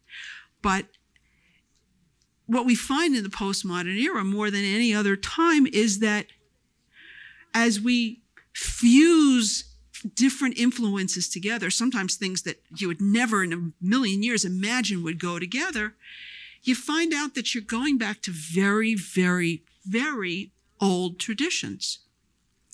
And in what is to me the greatest and most wonderful irony of all, the synagogue here in New York, which has everybody buzzing, to which pilgrimages of Federation executives from around the country go to hear how is it that you invigorate Jewish worship.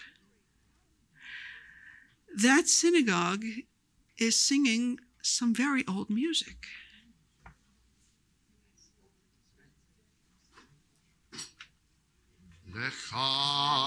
This is a recording of the traditional music of B'nai Jeshurun.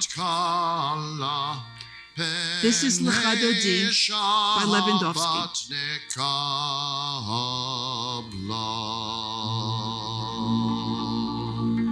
שמור וזכור בדיבור אחד השמיענו And I will grant you that the notion of using instruments in the way that they do is not universal. It's something that's interesting and different. And the one thing that most other communities have glommed onto as the lifeblood of what will reinvigorate their services, many communities are going way overboard and trying to bring rock music into the synagogue. We have been there, we have done that, it doesn't work. These are old songs that we're bringing back, perhaps dressing up, putting in a $25 frame. But this is old traditional material.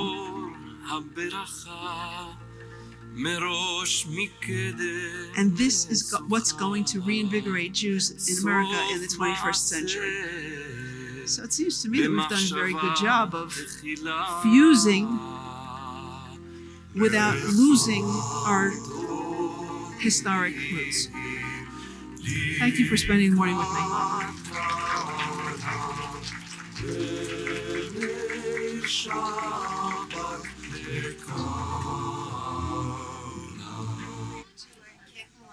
If there are a couple of questions, we have a little bit of time to take them. Okay, yes, ma'am. Rabbi David Ingber, he did a mystical thing here at the Y and the service of McCoy yesterday. We were standing and clapping and dancing. Yeah, but it's old music. Yeah, questions? Shh. What about Karl Bach is new old. Karl Bach is Hasidic music. It's not authentic in that it's not 250 years old, but it's absolutely in the style. I mean, it's wonderful that he brought it back. He brought people back to the notion of being able, I mean, it's what Hasidism did. It's the great gift that Hasidism gave to Jewish music, which was met with plenty of rejection in its time. But the Hasidim countered the establishment rabbis who said, you can't do music. The Hasidim said, not only can you do music, not only does there have to be a little bit of joy in Mudville, but the Hasidim even went so far as to say, maybe the text is not so important. What are you going to do with the poor Yidden who didn't have the opportunity to go to school, who don't know the texts, who cannot get connected to the texts, who are embarrassed to say they don't know how to say Ve'ahavta in Hebrew or anything else, but they do know how to sing. And the Hasidim believed that the pure, not gratuitous, but the pure expression of emotion through music was the key that would unlock the seventh heaven. And that was the spirit that Karl Bach was trying to reinvigorate in the 20th century. So it's just a new old version of the same thing. Yes, sir. What's the root of the The word zemer means a song. Zemirot are, it's from the Psalms. It's a Hebrew word. It's not a Hasidic term at all. The word zemer is a Hebrew word. It appears in the Bible. Oh, the singing of Zmirot, the notion of singing particular songs at the Shabbos table, it's not Hasidic. It's much older than that. And there is Zmirot being sung well outside of the Ashkenazi community. Diror Yikra is a piyut that was written by Dunash ben Labrat in the 10th century. It's probably one of the oldest of our piyutim. And there are melodies for them all. Most Jews have the same piyutim, but we sing them with dramatically different tunes depending on where we come from. Thank you very much. Thanks for listening. For more information on the 92nd Street Y, New York, and all of our programs, please visit us at 92ny.org.